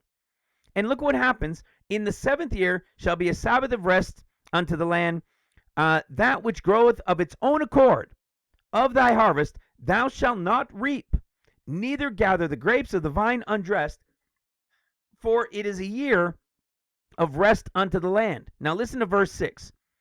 And the Sabbath of the land shall be meat for you. It's going to be food for you and for thy servant, for thy maid, for thy hired servant, for the stranger that sojourns in with thee, for thy cattle, for the beasts that are in thy land, shall all the increase thereof be meat.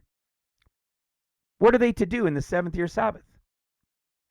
In the 7th year Sabbath, when they've come into the land, they're eating old grain from off the land.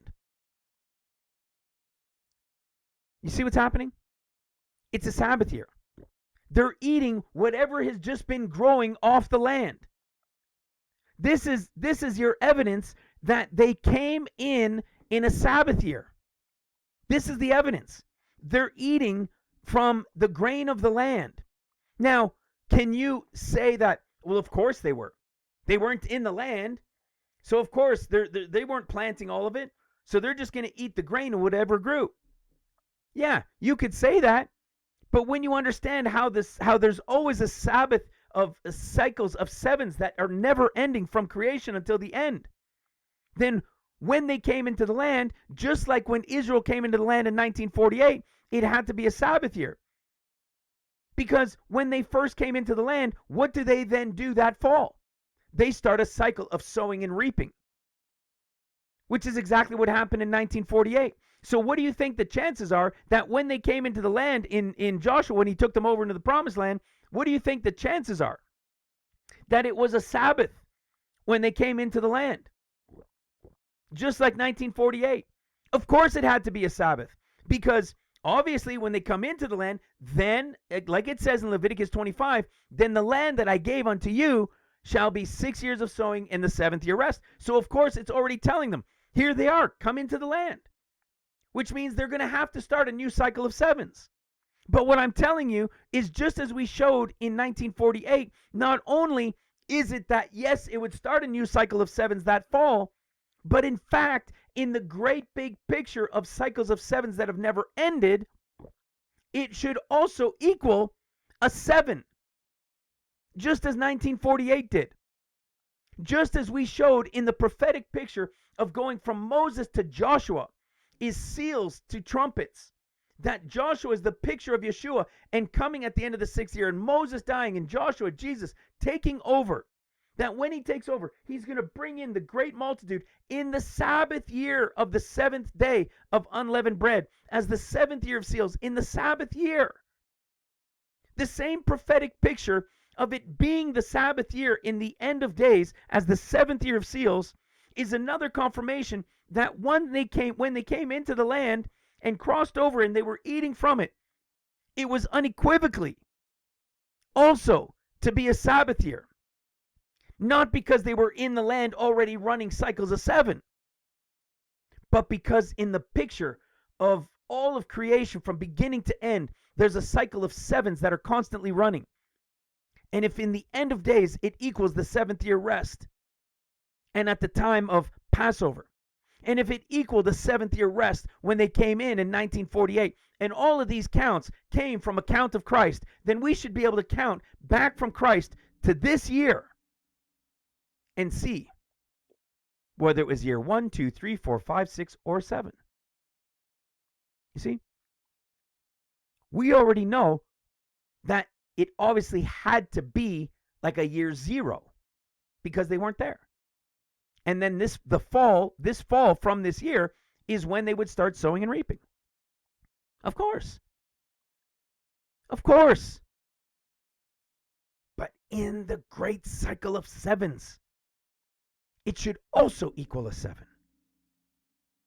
Remember, all of this that I'm showing you, the power in this is that it's essentially a picture of being right here again in the BC's 3,500 years ago. It's essentially like being right here again. Yes, it would have been like a year 0 because they had just come back in the land. But if the 7s are always continuous and the clue was found in Christ, in Luke, then it should also equal a 7 when they came into the land. And it should equal then the exact same 7 when they came into the land in Joshua's time.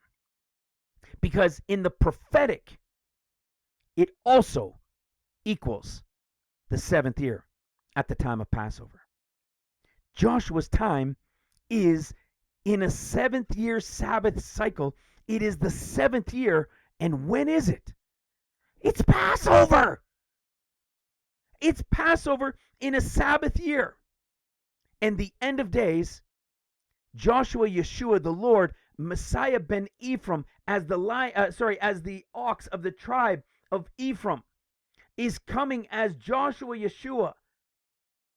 And when he does, he's going to gather them in, as Jeremiah 31 said, at all these places that showed it's going to be at the time of Passover. And when he does, even in the prophetic, it's going to be in the 7th year Sabbath of the land. And in the prophetic picture, that would mean that in all of human history of this and in the cycles of 7s, this should be a Sabbath cycle of 7th year at the time of Passover, which would be an exact carbon copy in the prophetic type to the 7th year of seals. And a picture of when they came into land in 1948, also a Sabbath year. For these things to all be true, they have to be counted from Christ. But within it, you see how we get the pictures of the revelation? You see what's happening here? We showed it in the tribes. In Ephraim when he comes. We know he's coming at the day and hour no one knows. Right here. We know he's gathering them at Passover. Right here. We know it's the Sabbath year. We know it's the 7 days of the 7 years for unleavened bread. We have the Septuagint that tells us it would be at the Passover. For all of these things to be true right here, the count of Christ has to be true. And if that's all true, then in the count from Christ, when the 14 years are over, it must be a Jubilee. And it is. So for this, like, I know I'm reiterating this and I'm repeating it because I want to make sure you're grasping it to the degree that I am. That the revelation of Moses to Joshua reveals in the 7th year Sabbath at Passover in the prophetic picture of the end of days. Okay? Which means that in that prophetic picture that we've already understood and taught on over the years, it must have also happened in the was of what took place. In the big picture of sevens, it must have been a Sabbath year. And in the prophetic picture, if that's actually understood, we're going to go back and we're going to excuse me. We're going to go and we're going to count it out. And we're going to see if it actually was a Sabbath year based on what history tells us. But before we get there, we're going to see what other confirmations we can get. Okay? So we can understand why they're eating out of the land. Because they weren't there, of course. But it's also because it was a Sabbath year, and in a Sabbath year, everybody's allowed to eat freely from off the land, but they're not allowed to harvest it. That's exactly what's happening here. Now, don't forget, they were eating old corn. Right? This old corn or old grain that I've just told you is not Leah, but is Rachel. Because the morrow after the Passover, just as the Jews have been trying to tell us for years, for generations, they're looking for their Rachel, right? They want Rachel. They're looking for the Rachel. Well, that's at the end of seals, in that 7th year of seals. That's the Passover time. That's when they're looking for their Messiah, Ben Joseph / Ephraim, who's coming, who's going to defeat all their enemies and bring them back into the land. Which means it should be what? It should also happen on a Sabbath year. Do you understand? Which means in the prophetic, in all of this for the Jews and what they're expecting with their Messiah Ben Ephraim and when he comes, it should also happen in a Sabbath year. Because when he brings them back into the land, it's a new cycle of sevens of sowing and reaping. Remember, the Jews are going to be removed from the land here. Right? Within a couple months or so this year. Before the fall of this year, if we've understood this year, which means after this cycle of 7, this Sabbath, which is exactly the correlation to what the Jews are waiting for their Messiah Ben Ephraim to come and destroy the enemies who will gather them back because they're going to be scattered after Jerusalem is destroyed. They're going to be gathered back at this time after the time of the great mid-trib multitude. And what's going to happen? It's going to be a new cycle. Just as it was back then with Joseph, with Joshua. It's the same picture.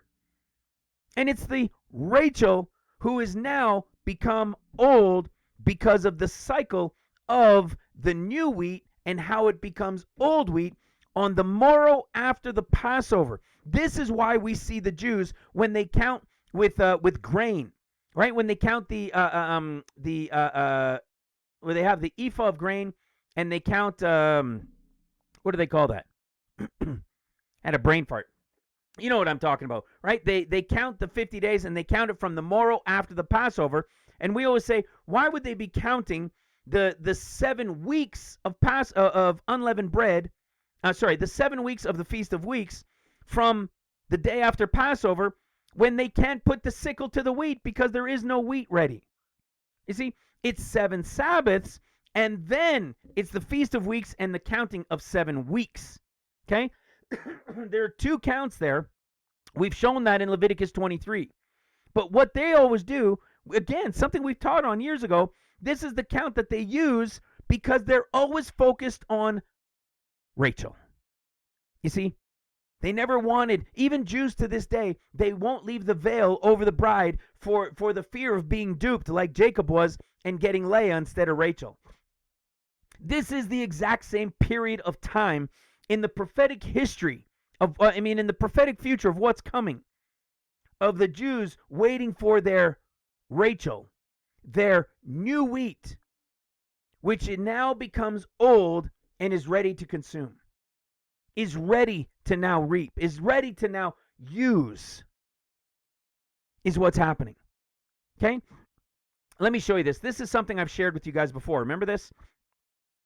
This is from hopeofisrael.org, and it says, winter wheat is planted in late fall or early winter and is harvested in late spring or early summer.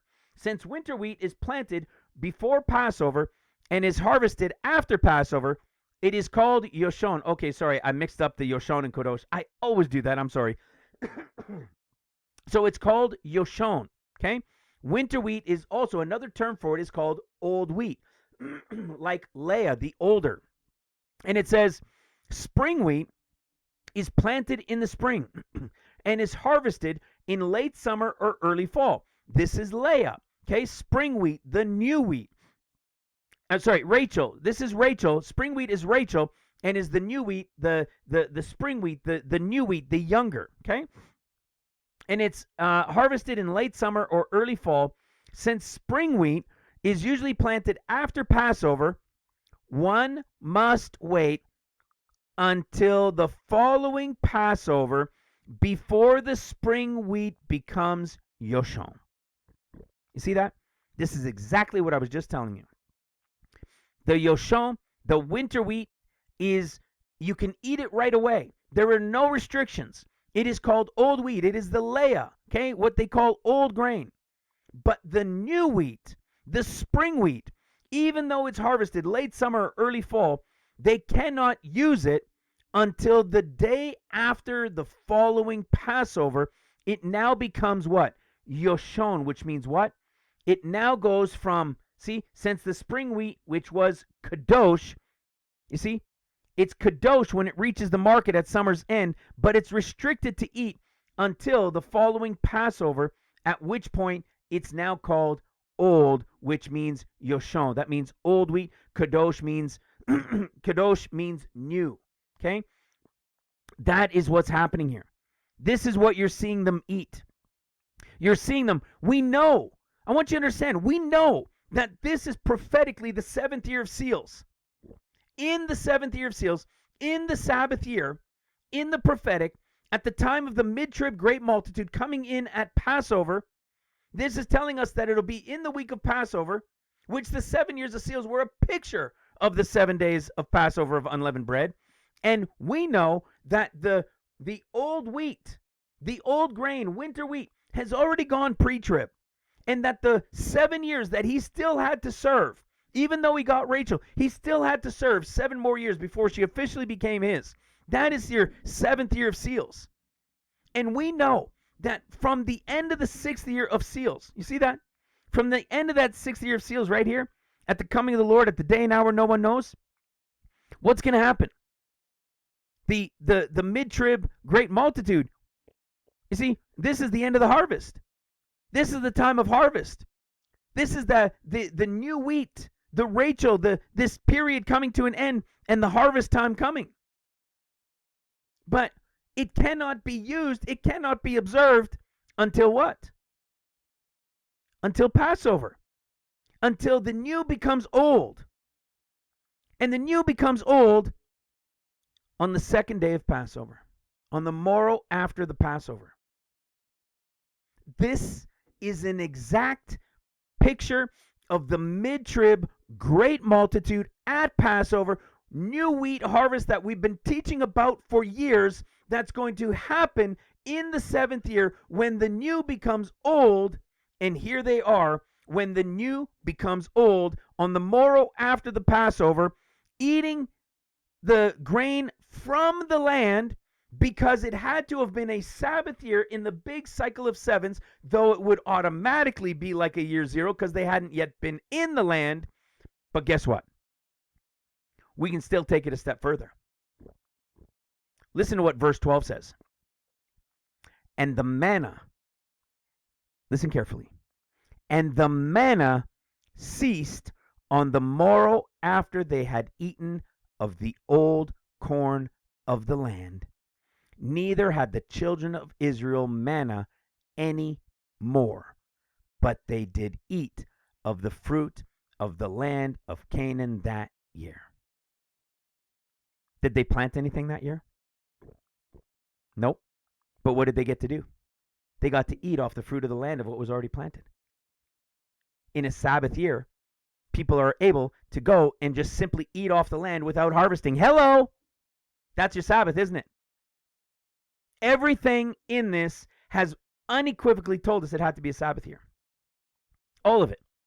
Because in this fall that follows all of this, in the fall of this year, would start a new cycle just as it did in 1948.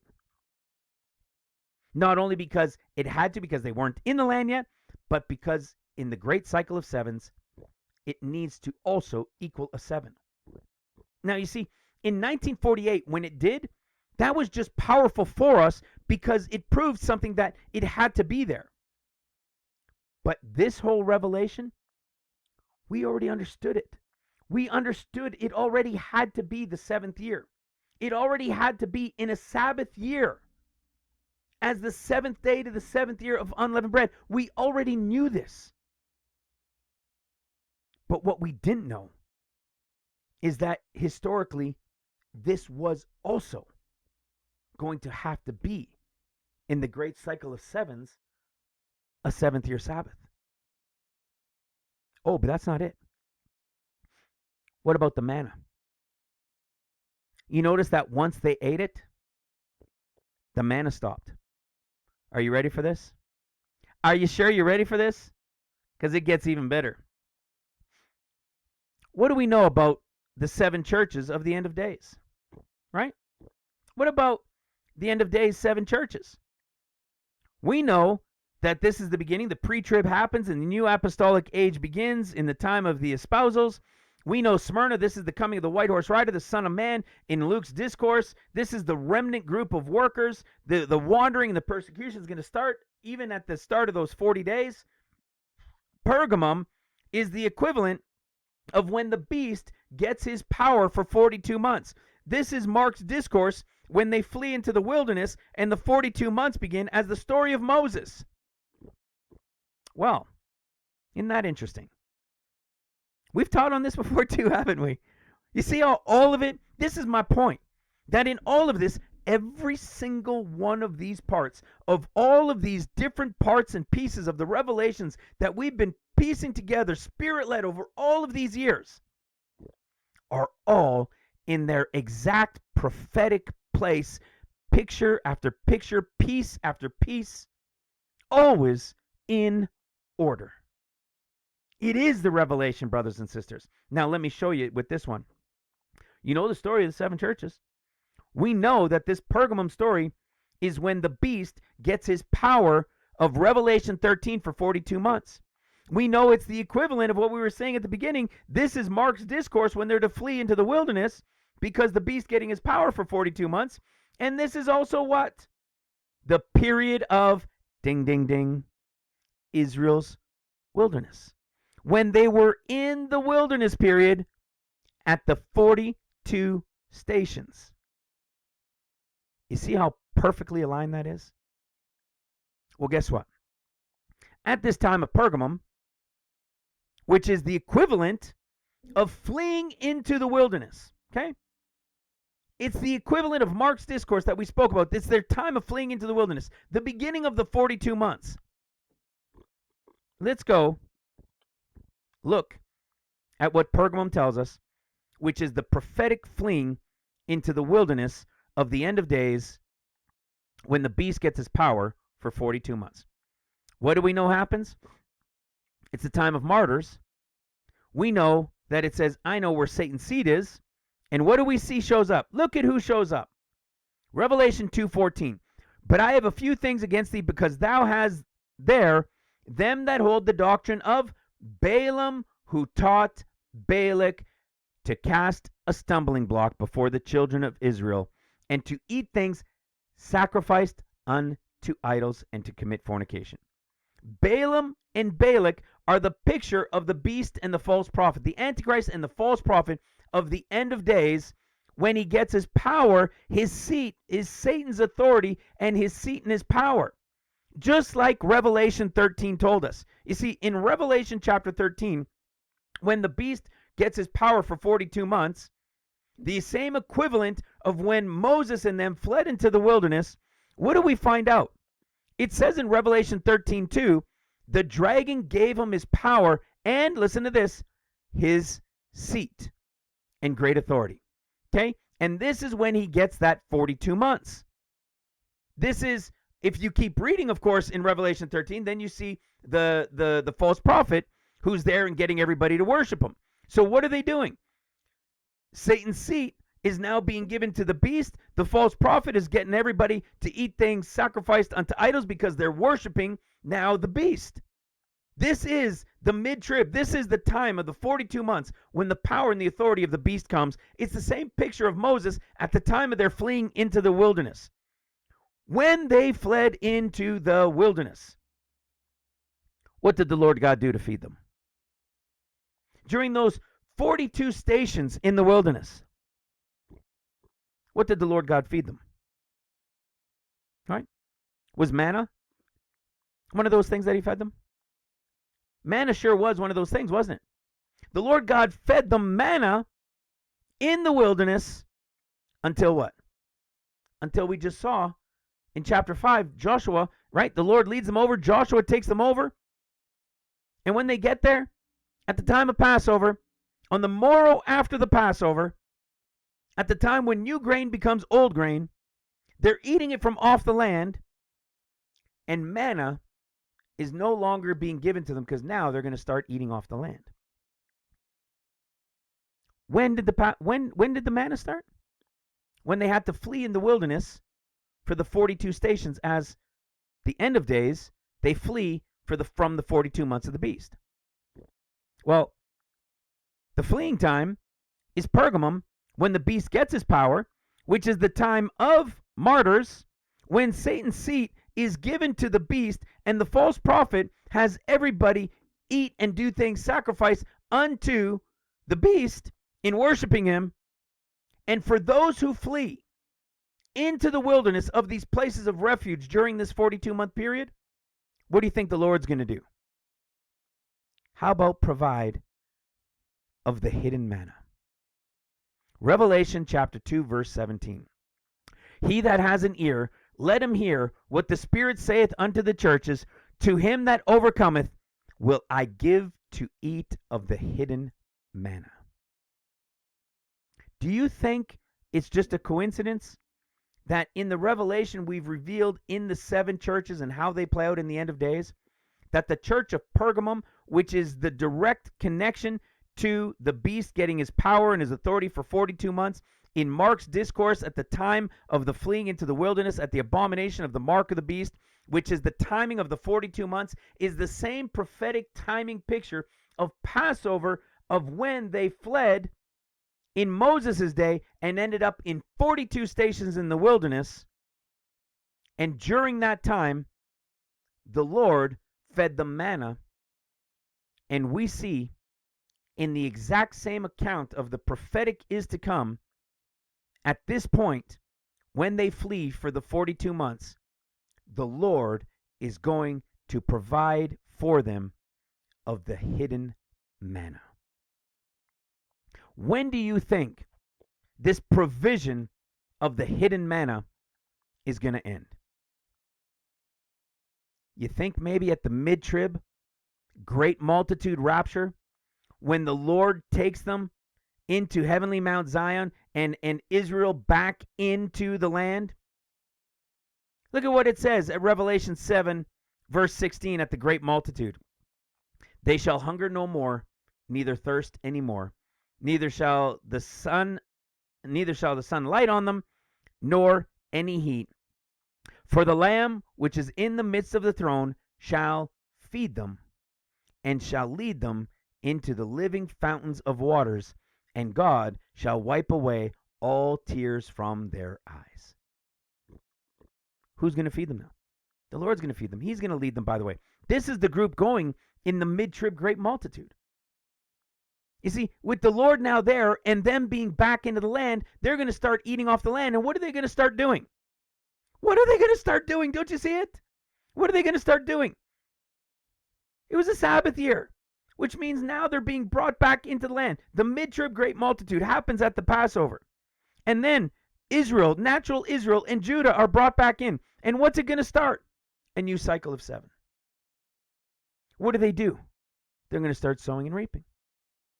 They're not going to be eating of the hidden manna that was taking place during the second half of seals during the 42 months as the 42 stations, because when the Lord takes them over and they come over at the time of Passover and they start eating from the land, they will no longer need of the hidden manna. Told you. Everything is in order. I hope you're paying attention really close, because this isn't like a little bit. This is the revelation. And everything's telling us it's the Sabbath year. Even back like 3,400 or whatever years ago it was. It has to be a Sabbath year. So much so that even after all of the insights, all of the clues that it gave us, it then tells us that the manna now stopped. Isn't that crazy? We know that the manna began when they fled into the wilderness. We know that it stopped when Joshua took them into the promised land on the second day of Passover. They have to eat from the land because they hadn't been in the land and because it would equal a Sabbath year. But also, it's now called old corn because whatever was new is now made old because it's the day after Passover, which means it's not looking as Leah, because Leah was already gone as the connection to the pre-trib. This is Rachel, which is why it's the morrow after the Passover, because the mid-trib great multitude is going at the time of Passover. And when this happens, because the Lord has gathered them at this time in the 7th year, at the mid-trib great multitude at Passover, like everything has told us, the manna that he was giving them to sustain them and to provide for them in the midst of seals from when they flee from the beast for 42 months is going to end because the Lord has taken them over. Scripture, the revelation of the 7 churches, which we've revealed over the years more than once, but every time we do, we can do it with greater detail. We've known that the reason for the mention of those that overcome receiving the manna is because that's the time of fleeing in Mark's discourse, which is the 42 months of the beast beginning. So what's going to start at that time? Manna. And when is it going to end? In the 7th year, at the time of Passover, in the Sabbath 7th year, at the mid-trib great multitude, when the new becomes old, the manna will cease, proving yet again the connection to the prophetic end picture that this is showing us in the 7th year, in a Sabbath year of rest that they came in. Now, do you think this is a significant year? Do you think that the year that they came into the land, do you think it must be significant? Right? Like this is a very specific time in human history, isn't it? A very specific time in human history. In fact, it never even dawned on me how specific a time it was. Right? It never even crossed my mind until I was doing the study and all of these things started to reveal themselves to me. And how it was 100% equal to the 7th year of seals. And a picture of when they came in 1948, the same typology of picture, but prophetically an identical typology. It's maybe weird to say identical typology, but in typologies, it's identical to the 7th year of seals. And what was fascinating in this is what all of this was saying. And then it dawned on me, wait a second, this is one of the most important pieces of history for all of Israel when they came into the land. I'll bet you they know what year this was. Just as they can do the counts from from Adam and Abraham, and right, and they did all these counts. Well, I always think when you look at the counts going from Adam and trying to count forward, that always struck me as a little bit tricky. I don't know how they did that, because you would have to know where the very beginning of creation is and to know it with a certainty. Okay? But there are certain things because of history. You see, it's not the people that are counting trying to figure out the date from Adam's creation, but those who have the documentation, the history, right? The Jews and their ancient writings and the writings from the time of Christ, and tracking these things in the Gregorian calendar, which is what has been done over the last 400 years. It's in tracking these things that when they go back, they know the years that so many of these things have taken place, especially a year as important as this, from when they first came into the land. You see, this is a massively important year. And in this year, at this time of the morrow after Passover, was when the manna stopped. Okay? So I just did a little search, because you know what I had a sneaking suspicion of? That this was absolutely 100% unequivocally, I knew that this, with everything it revealed, with everything we knew about it in the prophetic, this had to equal a Sabbath year. Like 1948, it couldn't be 6 years before or 6 years after. It had to equal a Sabbath year when they came in. In the end of days, this literally has to be the equivalent of the 7th year of seals, a Sabbath year as well. Which means if we count this all back from Christ, and we've understood it with absolute, this is the year, just we're not sure of exactly the date, but that it's connected to the Feast of Weeks, that there's no other year, because then you go to 1 year, 2 years, 3 years. Then what do? You see? This is why everything is screaming this year. Well, if that's true, and we know what this equals now, we know what it equals in the prophetic, we know the typology of it of 1948, then we can count this back from Christ. And I knew that whatever year this would turn out to be, I knew it was going to be a Sabbath year. So of course, I did a little research, and then I had our sister Tammy, because I just did it with my phone and just went 777777777777777, and just kept doing it the whole way through. I had our sister Tammy, once I did the research, just put it together for me in a chart, and you guessed it. Watch this. So I said, what year is believed to have been the year of Joshua chapter 5, when the manna stopped, when they ate old grain in the land?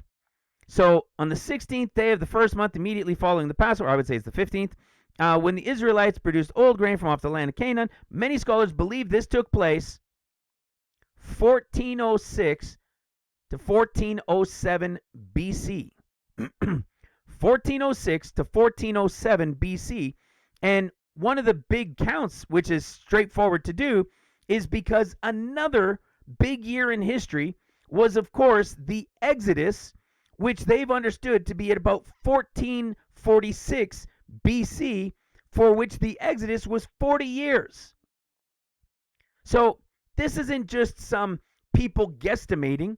These are people with an understanding, scholars who have dug into this with the histories, with the history books and the ancient writings, with the scriptures, that have discovered that it was 1406 to 1407 BCE, which again means what? Related to the Gregorian calendar.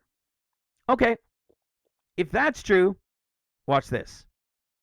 We should be able to go to Christ, just as we did for 1948, right? Just as we did for the final 14 years, which would have to end at a Jubilee. All of these counts came to us from a count from Christ. Now, the count of Jesus's birth is debated and back and forth and can be debated. But the way to understand it is what we covered at the beginning and what we've done teachings on. Luke chapter 3 to Luke chapter 4 is the revelation.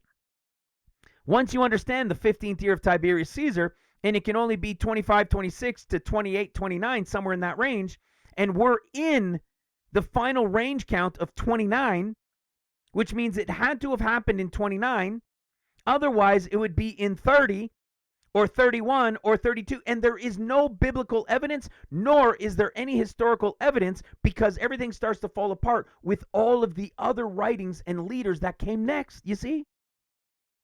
So once you understand this and you've tracked it to 29 AD, because of the 15th year of Tiberius Caesar, and understanding when the 15th year of Tiberius Caesar was based on the first year of his reign, okay? So that's the history books that give us that evidence. But it's Luke chapter 4, as we said earlier, that reveals him declaring the Jubilee. And that it's within a couple months to at most a year and a half. Well, it can't be a couple months in the Revelation. It can't be 6 months in the Revelation. It's got to be in that range of a year, and we're at a year and 3 months, which is where the declaration of the Jubilee would have been, leaving this our final option. Otherwise, it would have had to have been from 32 into 31 into 32, or 32 into 33. And that's not possible based on the duration of Christ's ministry. You see how the rest of all these things fall apart if it's not? So, remember what I said. The most important part in this is the understanding of when Jesus was declaring the Jubilee, which would have been in 30 AD at atonement in Luke chapter 4, which means 15 months earlier was the 29th year, the 15th year of Tiberius Caesar, when Jesus began to be 30, and the third month, 15th day in 29 AD. It's this revelation that gave us all those counts forward. So, in all of this revelation today, if we count this all back, knowing that Christ's count of the Jubilee is right here, we should be able to do 7, 7, 7, 7, 7, 7, 7, 7, 7, 7, 7, 7, 7, 7, 7, 7, 7, 7. Don't forget about Christ's birthday, right? Christ's birthday, we can prove it because of Luke chapter 3 and chapter 4. That's the evidence. That's how we know unequivocally Gregorian calendar date is 2 BC. And then we find all of the supporting revelation about it that proved it was 2 BC. Okay? And let alone the sun, moon, and stars. So what do? Well, let's keep going. Keep going. 7, 7, 7, 7, 7, 7, 7. Now we do a break because we're not going to count that far back. And look what happens. We get to 1405, year 1, 1406, 1407. Wait a second. It said that it's believed 1406 or 1407. Look what happens. Remember, we're counting backwards, but if we were counting forward in time, like we were before this time of Joshua, and they're in the wilderness, and what happens? Right around here, Moses dies. You notice something? Moses dies at the end of that 6th year. The Joshua, the Moses, Elijah company, some of them dying, and then who takes over? Who's coming at the end of the 6th year? Jesus, Joshua, Yeshua, who takes them over into the promised land. And when he takes them over, when's he taking them over? In Passover. What did it say? 1407. 1407 to 1406. Look at this. The Sabbath year is from 1407 to 1406 BC. From a count from Christ is a Sabbath year. Boom. Do you see that? Do you see that? Do you know what this says?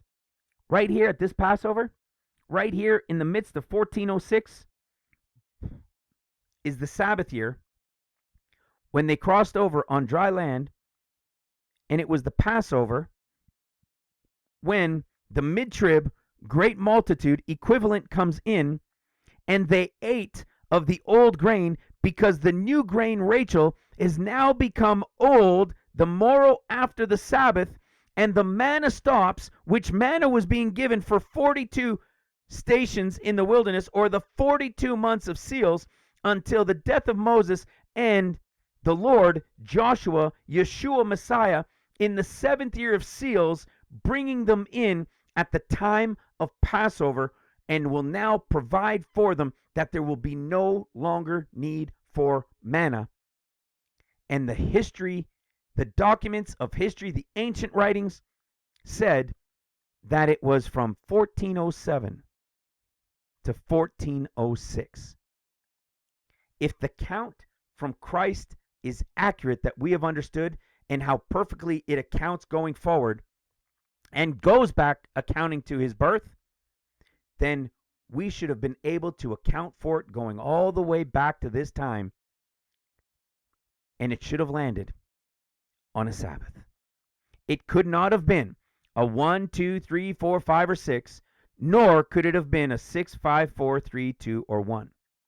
The only year that this could have happened in, according to Scripture and according to the prophetic revelation, the Passover, the spring, the time of Passover of 1406 BC had to be in the great counts of sevens of all creation, had to have landed in a Sabbath year.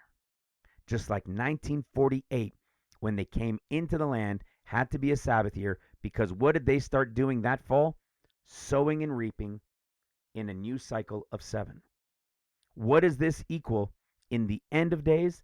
The 7th year of seals, at the mid-trib great multitude, at Passover, when the old grain, when the new grain, Rachel, becomes old on the morrow after the Passover, when the mid-trib great multitude would come in, and there no longer a need for manna anymore.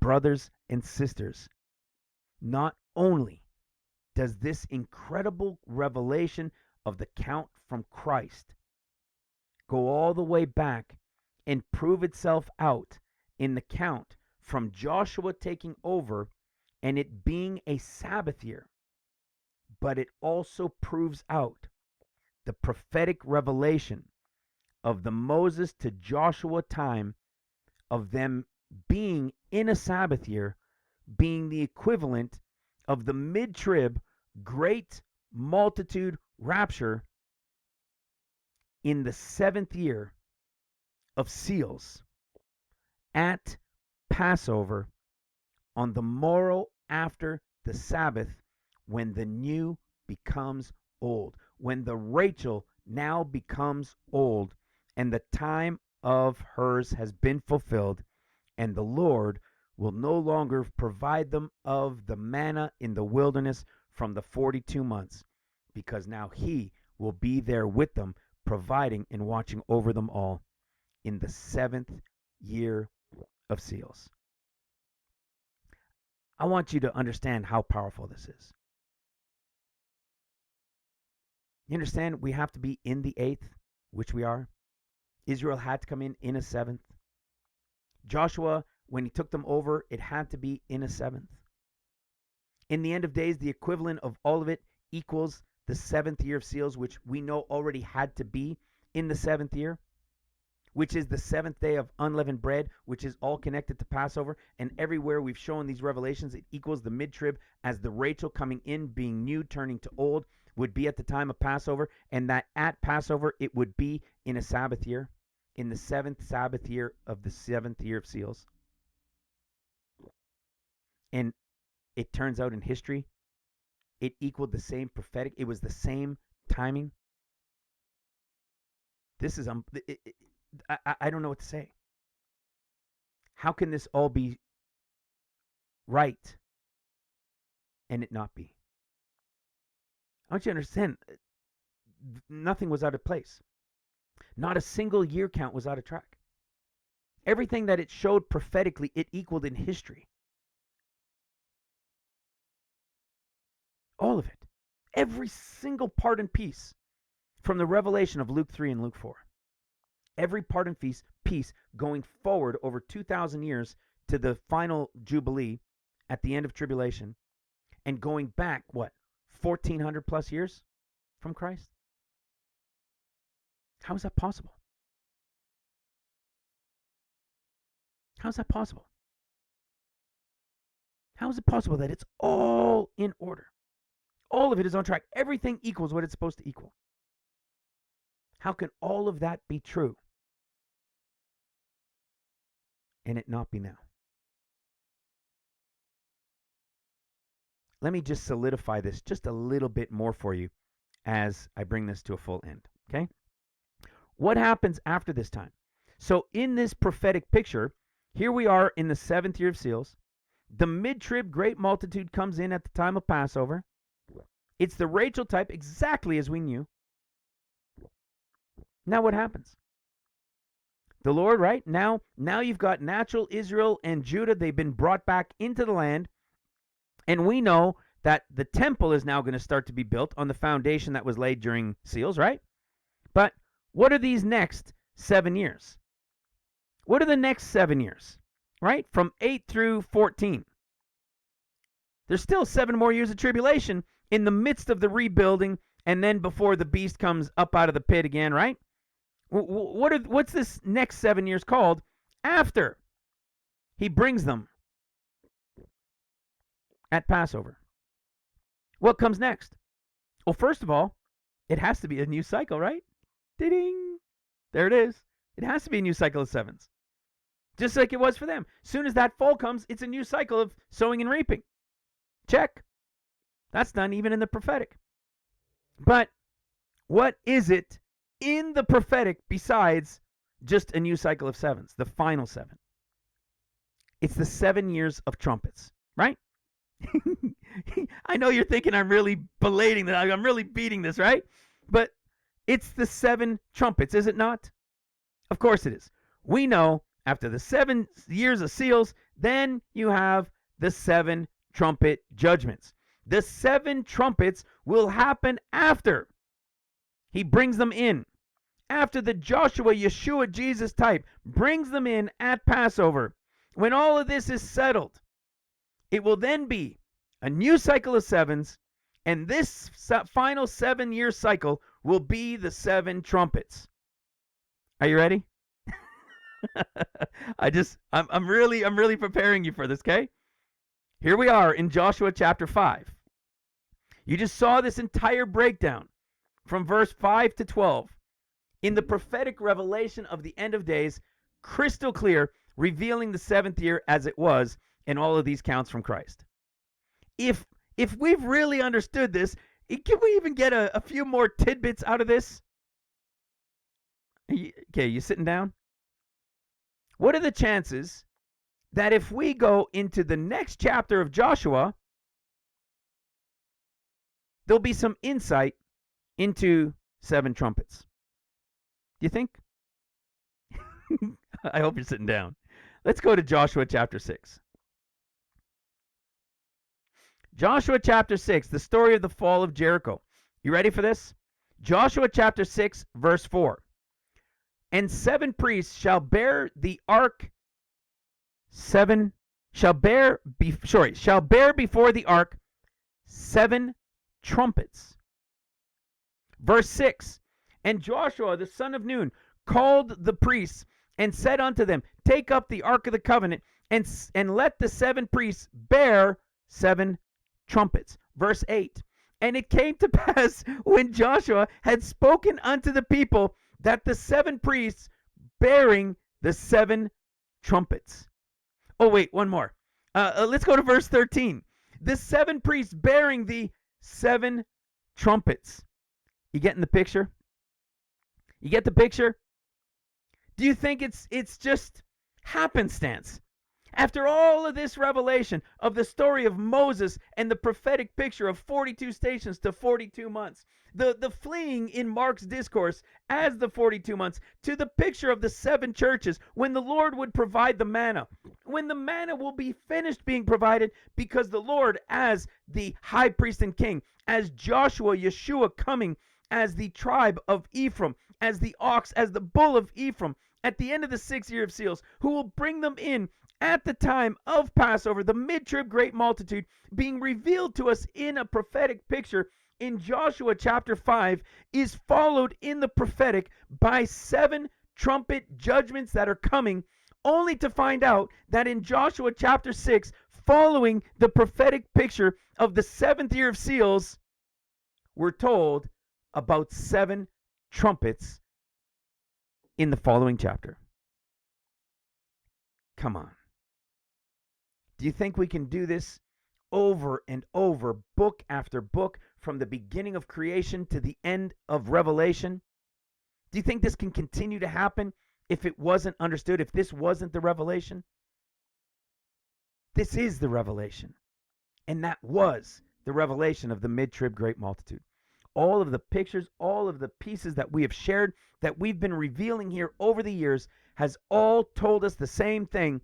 And this just nailed it.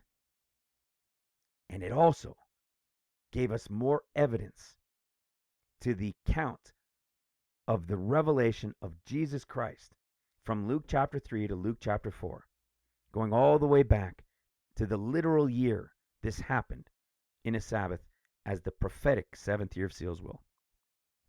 It's awesome. It's so, so awesome. God is good.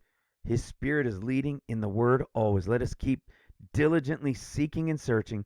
And brothers and sisters, I hope and pray every single day for each and every one of us, those who are in our homes and those who we have reached in some form or fashion for Christ, that we will all be ready and watching, diligently seeking and searching for that glorious day that I believe, through the revelation, that I believe in the understanding, is coming this month.